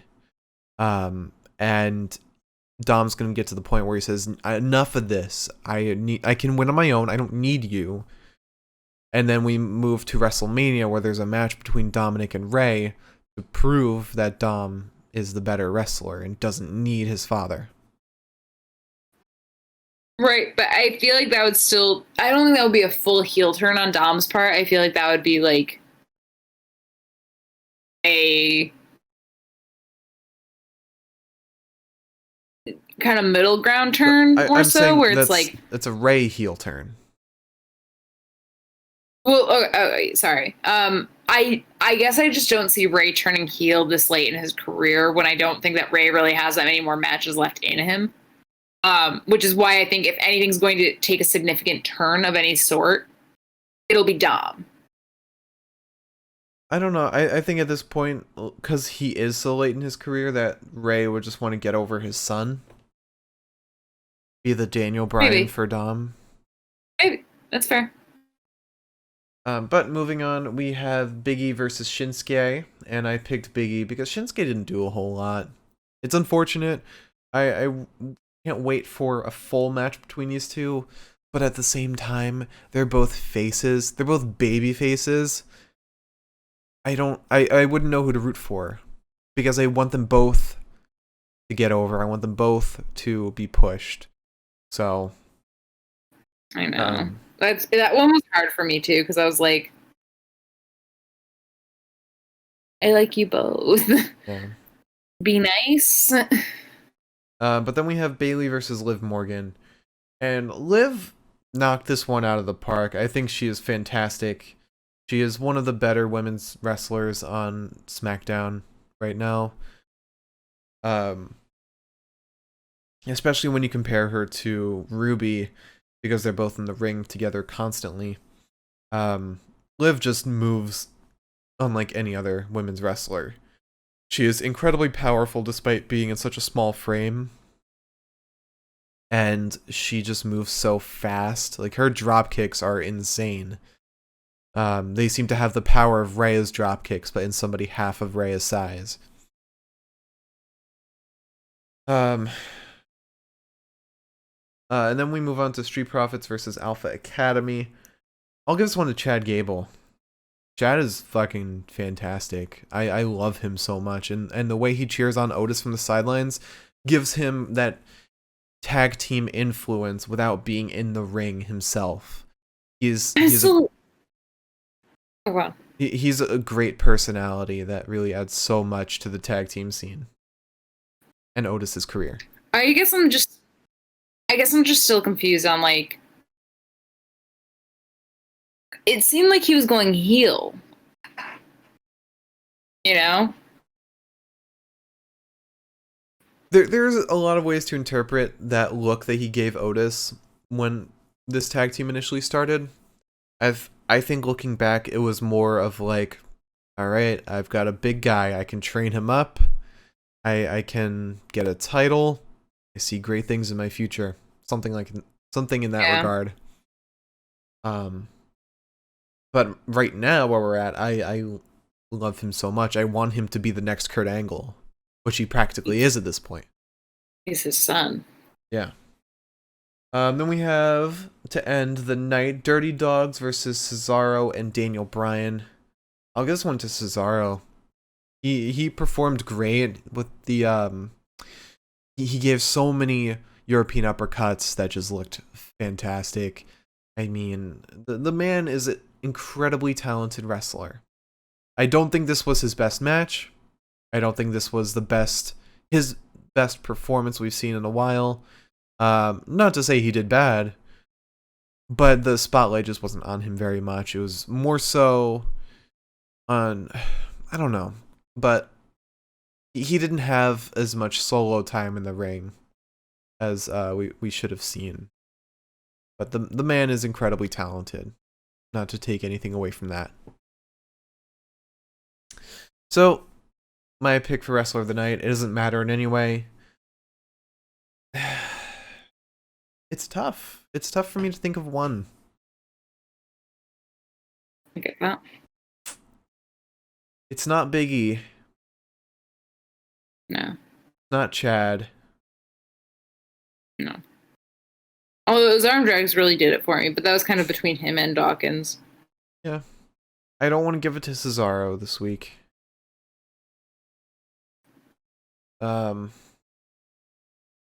So, you know what? I'll give my opinion to Liv. I'll say Liv is my pick. Okay, well,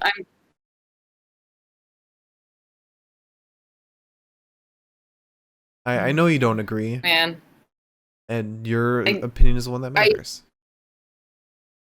I don't want to disagree, to be fair. Because I know that we've been doing this a lot, but I have to give it to Cesaro. I'm sorry. You would anyway. The way you were looking at me when I was talking about Cesaro.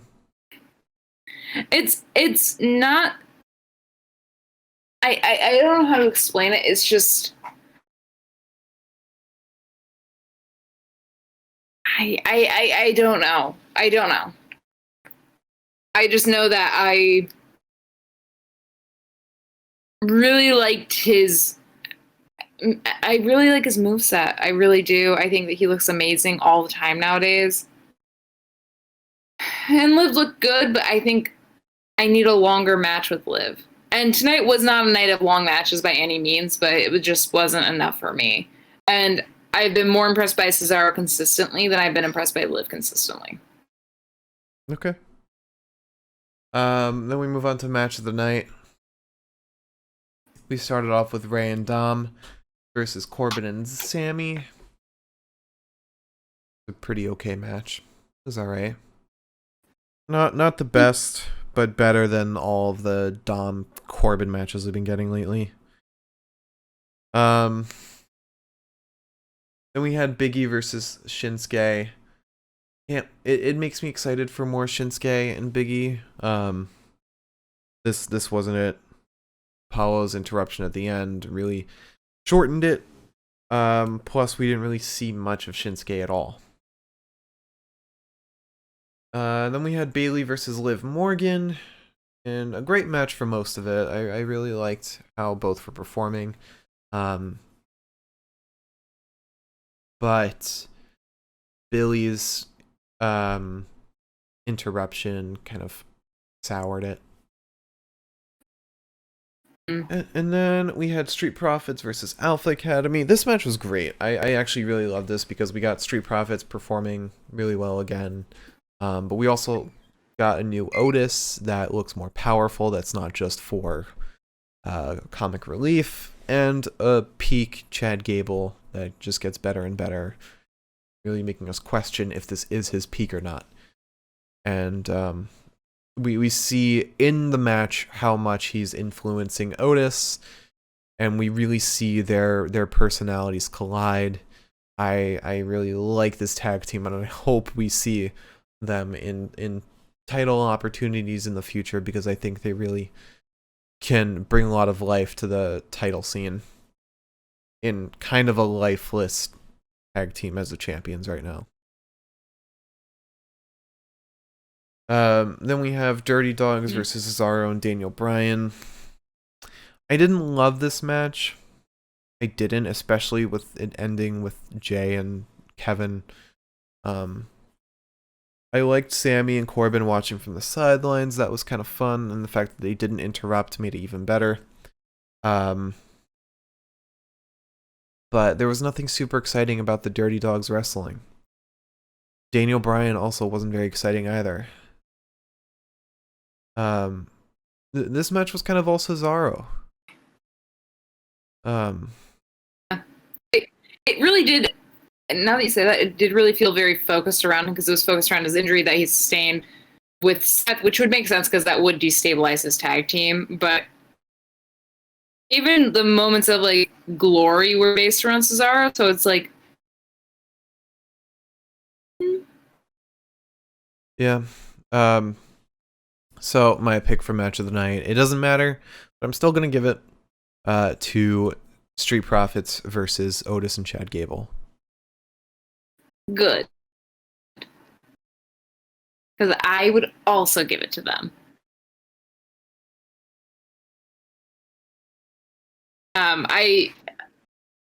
Maybe I'm just torn by all the fucking arm drags or something, but I thought this match was really good.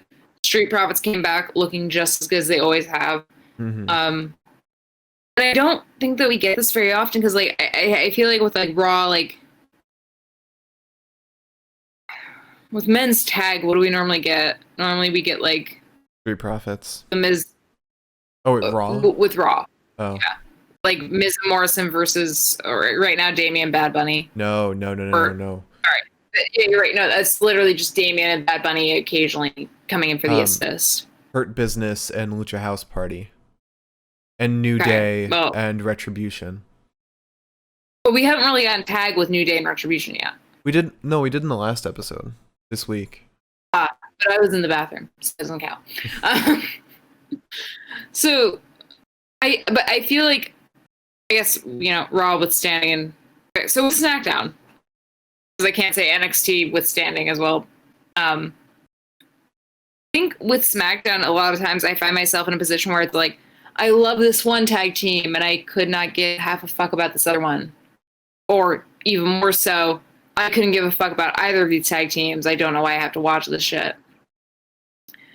I think for the first time in a while, Street Profits versus Alpha Academy, I was like, I like both of you. Haven't felt this one before. I thought they both looked really good. I was entertained the entire time, and it was nice to see the Street Profits back in action again, because we have not gotten that in a while either. And also, for them to be back in action and not going after the tag title, I thought that was really good. Because SmackDown really is sort of working in the opposite direction of Raw, where they're like, we don't give a fuck if it makes the most sense that you would be the next ones that would want the title back. Fuck off. Yeah. Go do matches. Sonia, I like that. Sonia's like the hand of God right now. She's like, no, you don't go for this, even if you want to. I don't even know if Sonia's fucking in control of it, but I'm going to blame Sonia for all of it in a good way. Where I'm just like, yeah, no, she's the reason why I'm enjoying this more. Yeah, it's all in terms of kayfabe. Yeah, but kayfabe Sonia, thank you. You're doing a great fucking job. All right. So, to run it back, our promo of the night, Seth Rollins returns, wrestler of the night, Cesaro. Match of the night, the Street Profits versus Otis and Chad Gable. Now, I'm so sorry. I have not been doing my accent this entire time. Well, now you have to for the rest of the podcast. I will be doing it for the rest of the podcast. Thank you. All right, so now we move into our fun Vengeance Day predictions. So,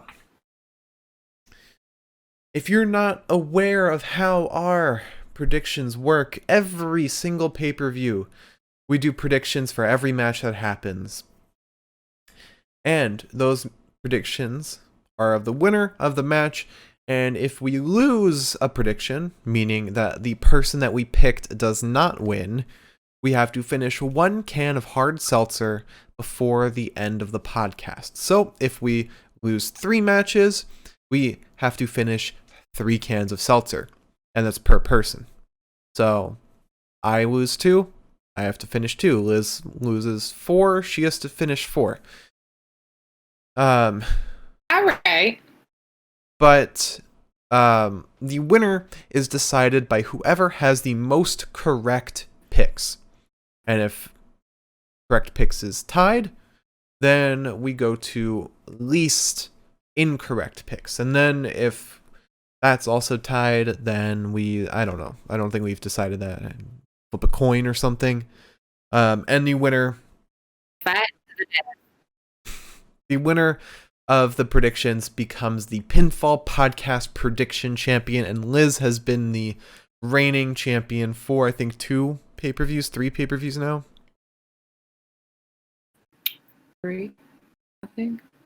3. And the winner, whoever becomes the champion, gives the loser a punishment. It can be anything, any kind of punishment whatsoever. So, now, let's get our predictions underway.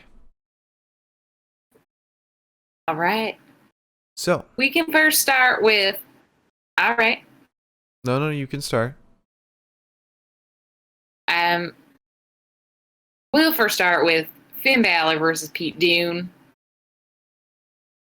For the NXT Championship. For the NXT Championship. You want me to say who I picked? What do you have?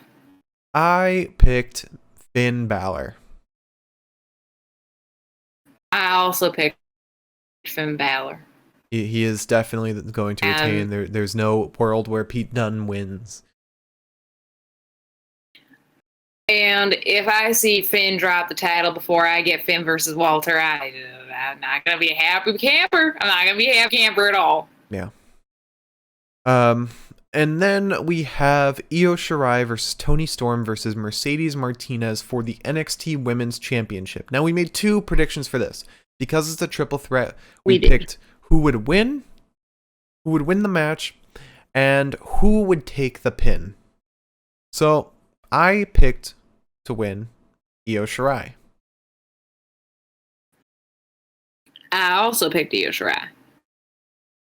Io Shirai is not losing that title until Shotzi takes it from her. Well, I don't know about that one, but I just don't see it happening on a Vengeance Day. That's all. Now, who will take the pin?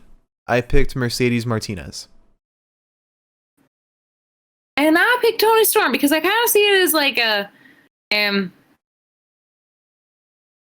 can see Mercedes just came back onto the scene, so I could see her getting that push and going after Io in the future for the next whatever the fuck themed evening we have, where Mercedes says, "Well, you never fucking pinned me," and we go from there. Only reason that's my humblest of opinions. I'm picking Mercedes because she's been the one brutalizing Io every week, and I picked Toni. I think I said I picked Mercedes, but I picked Toni. My definitions still go alongside it, but I fucked up. I was looking at your name. But yeah, Mercedes has been brutalizing Io every week, and so it only makes sense that Io would kind of get revenge by getting the pin on Mercedes. So I don't know. I don't know about the week prior to this past week, because we didn't see them this past week, if I'm not mistaken. They. But I know every week that they've appeared, Mercedes has been the one brutalizing Io. It's not true, because the last time we saw the last time that we saw them, it was Toni and Mercedes fighting each other while Io sat on top of a turnbuckle and just vibed. That was the last time we saw them. All right. Well, out of Toni and Mercedes, Mercedes has brutalized Io more. Toni's just been there. Fair. She's just, existing. I I feel confident in my choice, but you got points. You got points. How's that? All right. Would you like to bring us into the next one? Yeah. So I believe the next one is Johnny Gargano versus Mr. Kushida. I chose Kushida for this because I feel like Johnny's been a little bit too much of a bitch lately. Also, can I just say, it's very concerning that this comes very easily to me just be incredibly fucking Southern. Because our accents stem from Southern. Do they? Yeah, Southern stems from English, and then our, I don't know what you would call it. I guess like just American accents stem from an evolution of Southern. Well, I know that upstate, in this great state of New York, upstate New York has considerably more Southern accents than there should ever be in a Yankee state. Yankee state. Well, that's what it was. During like the Civil War, it was the Yankees and the whatever the fuck they called themselves. Racists. And they were all racist back then, let's be honest. Wasn't New York a Dutch state? Well, yeah, but I'm talking about like Civil War era, not like Revolutionary War. Yeah. But no, New York is actually very Dutch, and that's why it's very funny that my family thought we were German. And then I did like 5 seconds on Ancestry.com, and I said, "Oh no, we aren't. We aren't. We're very Dutch." So the prediction. Yeah. No, I said Kushida though. I think Johnny's been a bitch, and I think that it's time. You see, I picked Johnny because Kushida He's a volatile person. Kushida hasn't been on the mic at all. And they're not going to put somebody who hasn't been on the mic with a championship. So, I've been, as you know, because I've talked about it a couple times. But I've been talking to people recently online, and the discussion of Dexter and Kushida kind of looking like they were going to go for the title next. Obviously, Kushida's going for the title now, but Dexter kind of looked like he was eyeing it as well. And the concept of like, how is Dexter going to defend the title? I did not make this point. Somebody I had been talking to did. But the concept of how are you going to defend a title if you don't talk? How is that going to work? And I know Kushida's kind of in a position of not. I don't think he speaks very good English. We've heard him I don't speak remember a any couple promos that we times. had with him. He spoke to Johnny when Johnny was trying to get not Mackenzie fired. He speaks as good of English as Asuka does. Right, so that's kind of where I was thinking that landed. But I don't think that NXT is going to let themselves be limited by the fact that it doesn't seem like Kushida would be as fluently English on the mic as other people. Mm-hmm. Because I don't think that's fair either. Dexter Lumis is a different deal because Dexter Lumis knows English like the back of his fucking hand. But I think, I don't know. I don't think that would stop them. I also think that NXT loves, this isn't me thinking, this is me knowing, NXT loves their heel champs. They love their heel champs and they love their vaguely face champs like Finn, Io, No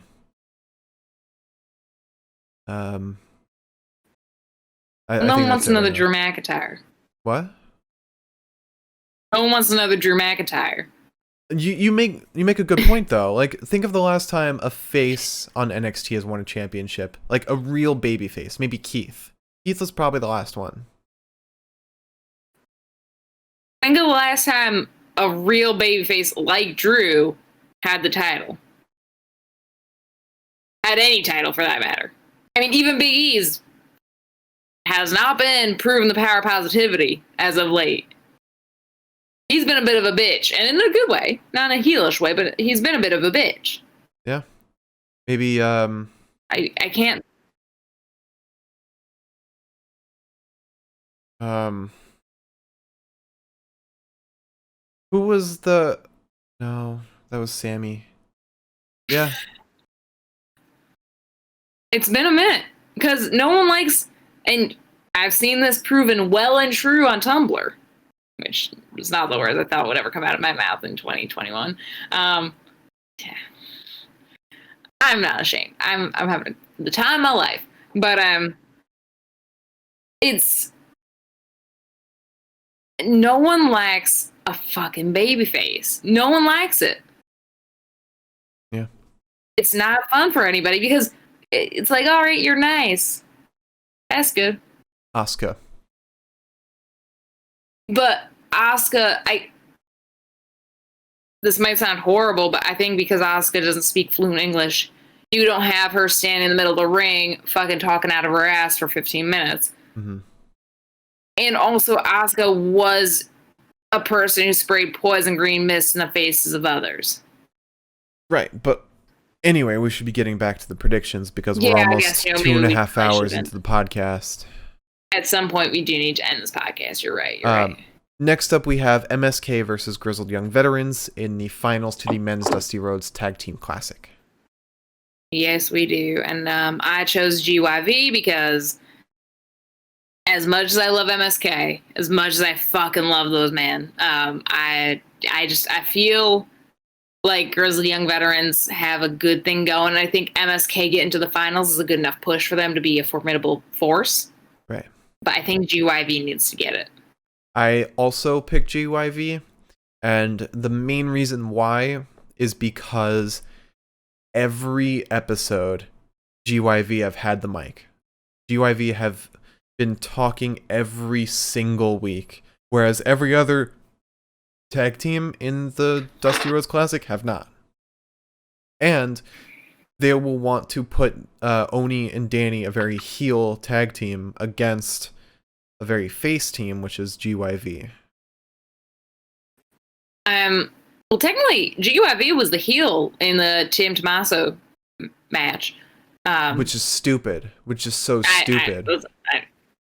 You're preaching the gospel here. But, or the choir, whatever. But, pardon me. I just think that Grizzled Young Veterans, it makes sense for them to get the title.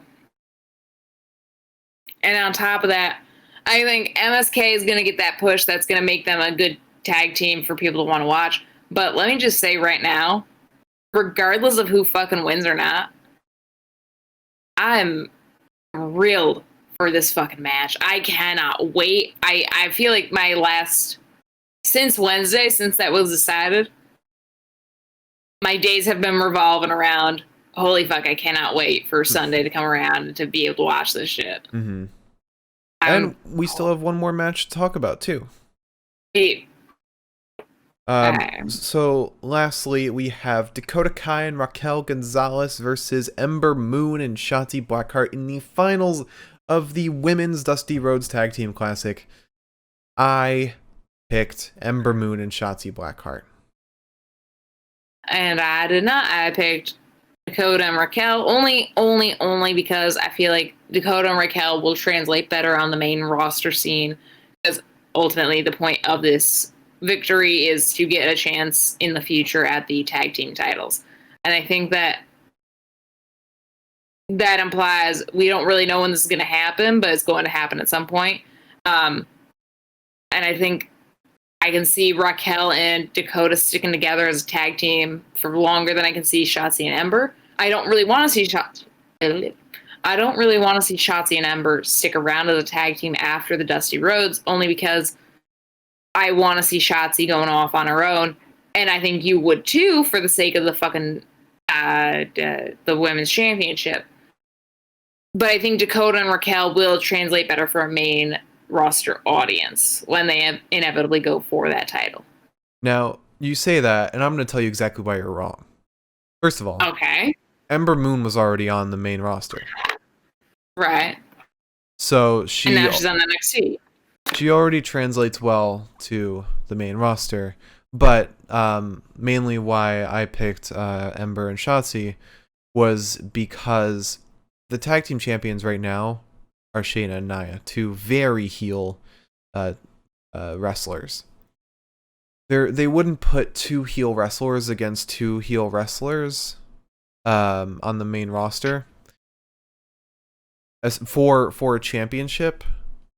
And Ember and Shotzi makes the most sense. Plus, Raquel has been getting Dakota Kai through every single match. She's been the one to dominate while Dakota has kind of been falling flat. And I think in this match, it's going to bite her in the end. Raquel's not going to be able to get Dakota forward. And it will go to an actual tag team rather than Raquel and the parrot on her shoulder. I don't agree with that at all. If Amber translated well enough for... Fuck off. If Ember translated well enough for main roster audiences, then she would not be on NXT again. She would have come back after her injury to the main roster and not NXT. Unless she wanted to be on NXT like Finn. All right, whatever. Anyways, I think the thing is that's like, you often go on this path of, well, we can't have a heel and a heel versus each other. We can't have a face versus face against each other, which I don't think is true. I think we've gotten it more often than once with Finn and Kyle, where it's Finn was technically, I guess, maybe the heel in that situation. I don't really know, but you can't have heel versus heel, and you can't have face versus face. And honestly, if we're going with equal pairings, I think Dakota and Raquel versus Shayna and Nia is a much more respectable pairing than Shotzi and Ember versus Shayna and Nia, because you got to have somebody that can match Nia pound for pound in terms of force.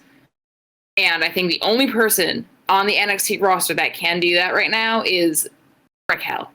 I don't think Shotzi and Ember have a shot in hell against Nia. But that's the whole point. Shayna and Nia are not going to lose the titles to whoever wins this. And you're not going to devalue Dakota and Raquel as a tag team by having them lose handily to Shayna and Nia. Honestly, maybe it's just me. At the end of the day, I'd rather watch Nia and Shayna fight Raquel and Dakota than I'd rather watch Ember and Shotzi fight I'm sure Nia you and would. Shayna. I don't think that'd be an interesting match at all. I know, but just knowing WWE and knowing logistics, Ember and Shotzi being the face in this situation would really contrast Nia and Shayna's heel personalities. Because if you put them against Dakota and Raquel, Shayna and Nia will only seem more like faces in this situation, or Dakota and Raquel will seem more like faces. That's the whole reason they didn't want to pit Randy versus Roman at Survivor Series, because they don't want to have two big heels going at each other, because you'll have to pick one to root for. Right, but that's under the assumption that Nia and Shayna are technically big heels, which I think Nia and Shayna rank very much farther below a Roman and Randy fight.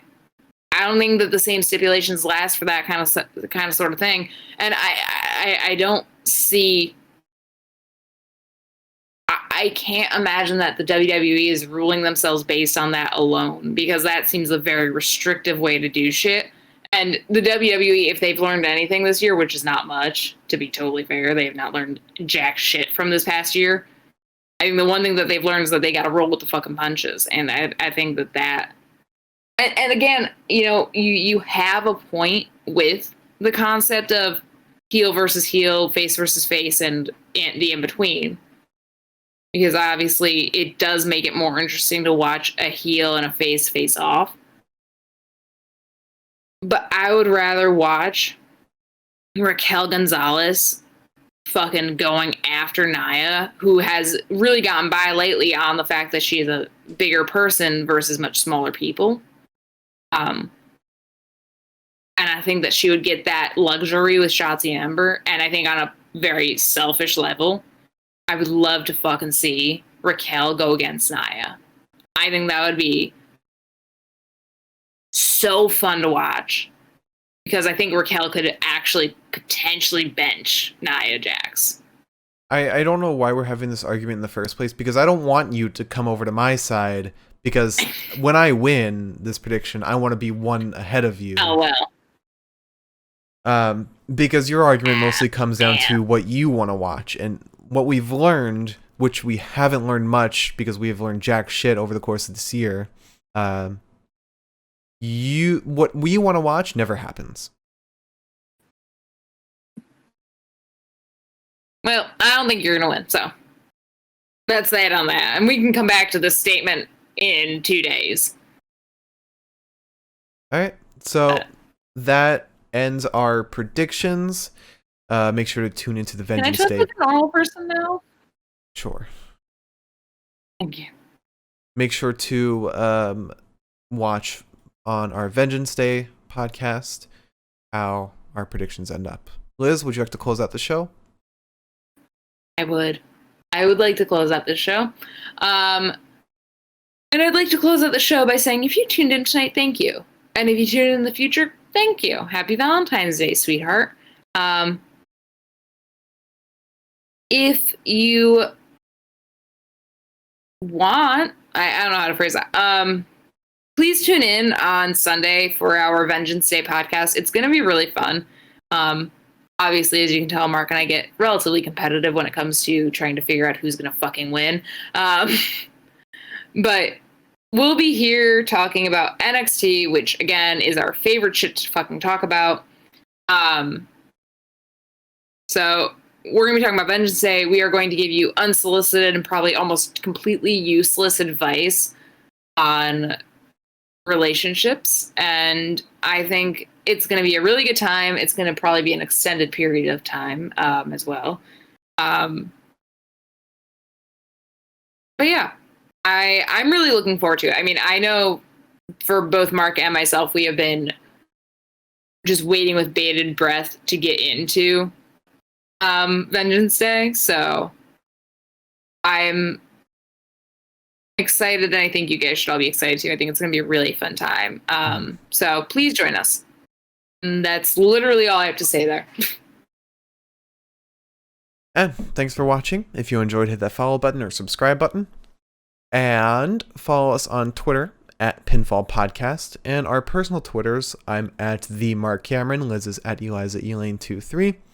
And if you want to check out the rest of this podcast, if you missed some of it, or the rest of our podcasts, we are on YouTube at the Pinfall Podcast. Same logo as our Twitch. And don't forget to check out a project of ours, the Universal Pokemon Federation. It's a combination of WWE and Pokemon. Super fun, super awesome, one of a kind, really great stuff. And don't forget to check out Verismo Productions on YouTube. I never shout that out, but check out Verismo Productions. We're in a production company together that we own, and we make some really cool short films. So, thank you for watching. We'll see you on Sunday for Vengeance Day, which you won't want to miss. And it's going to be so fun. We'll see you then.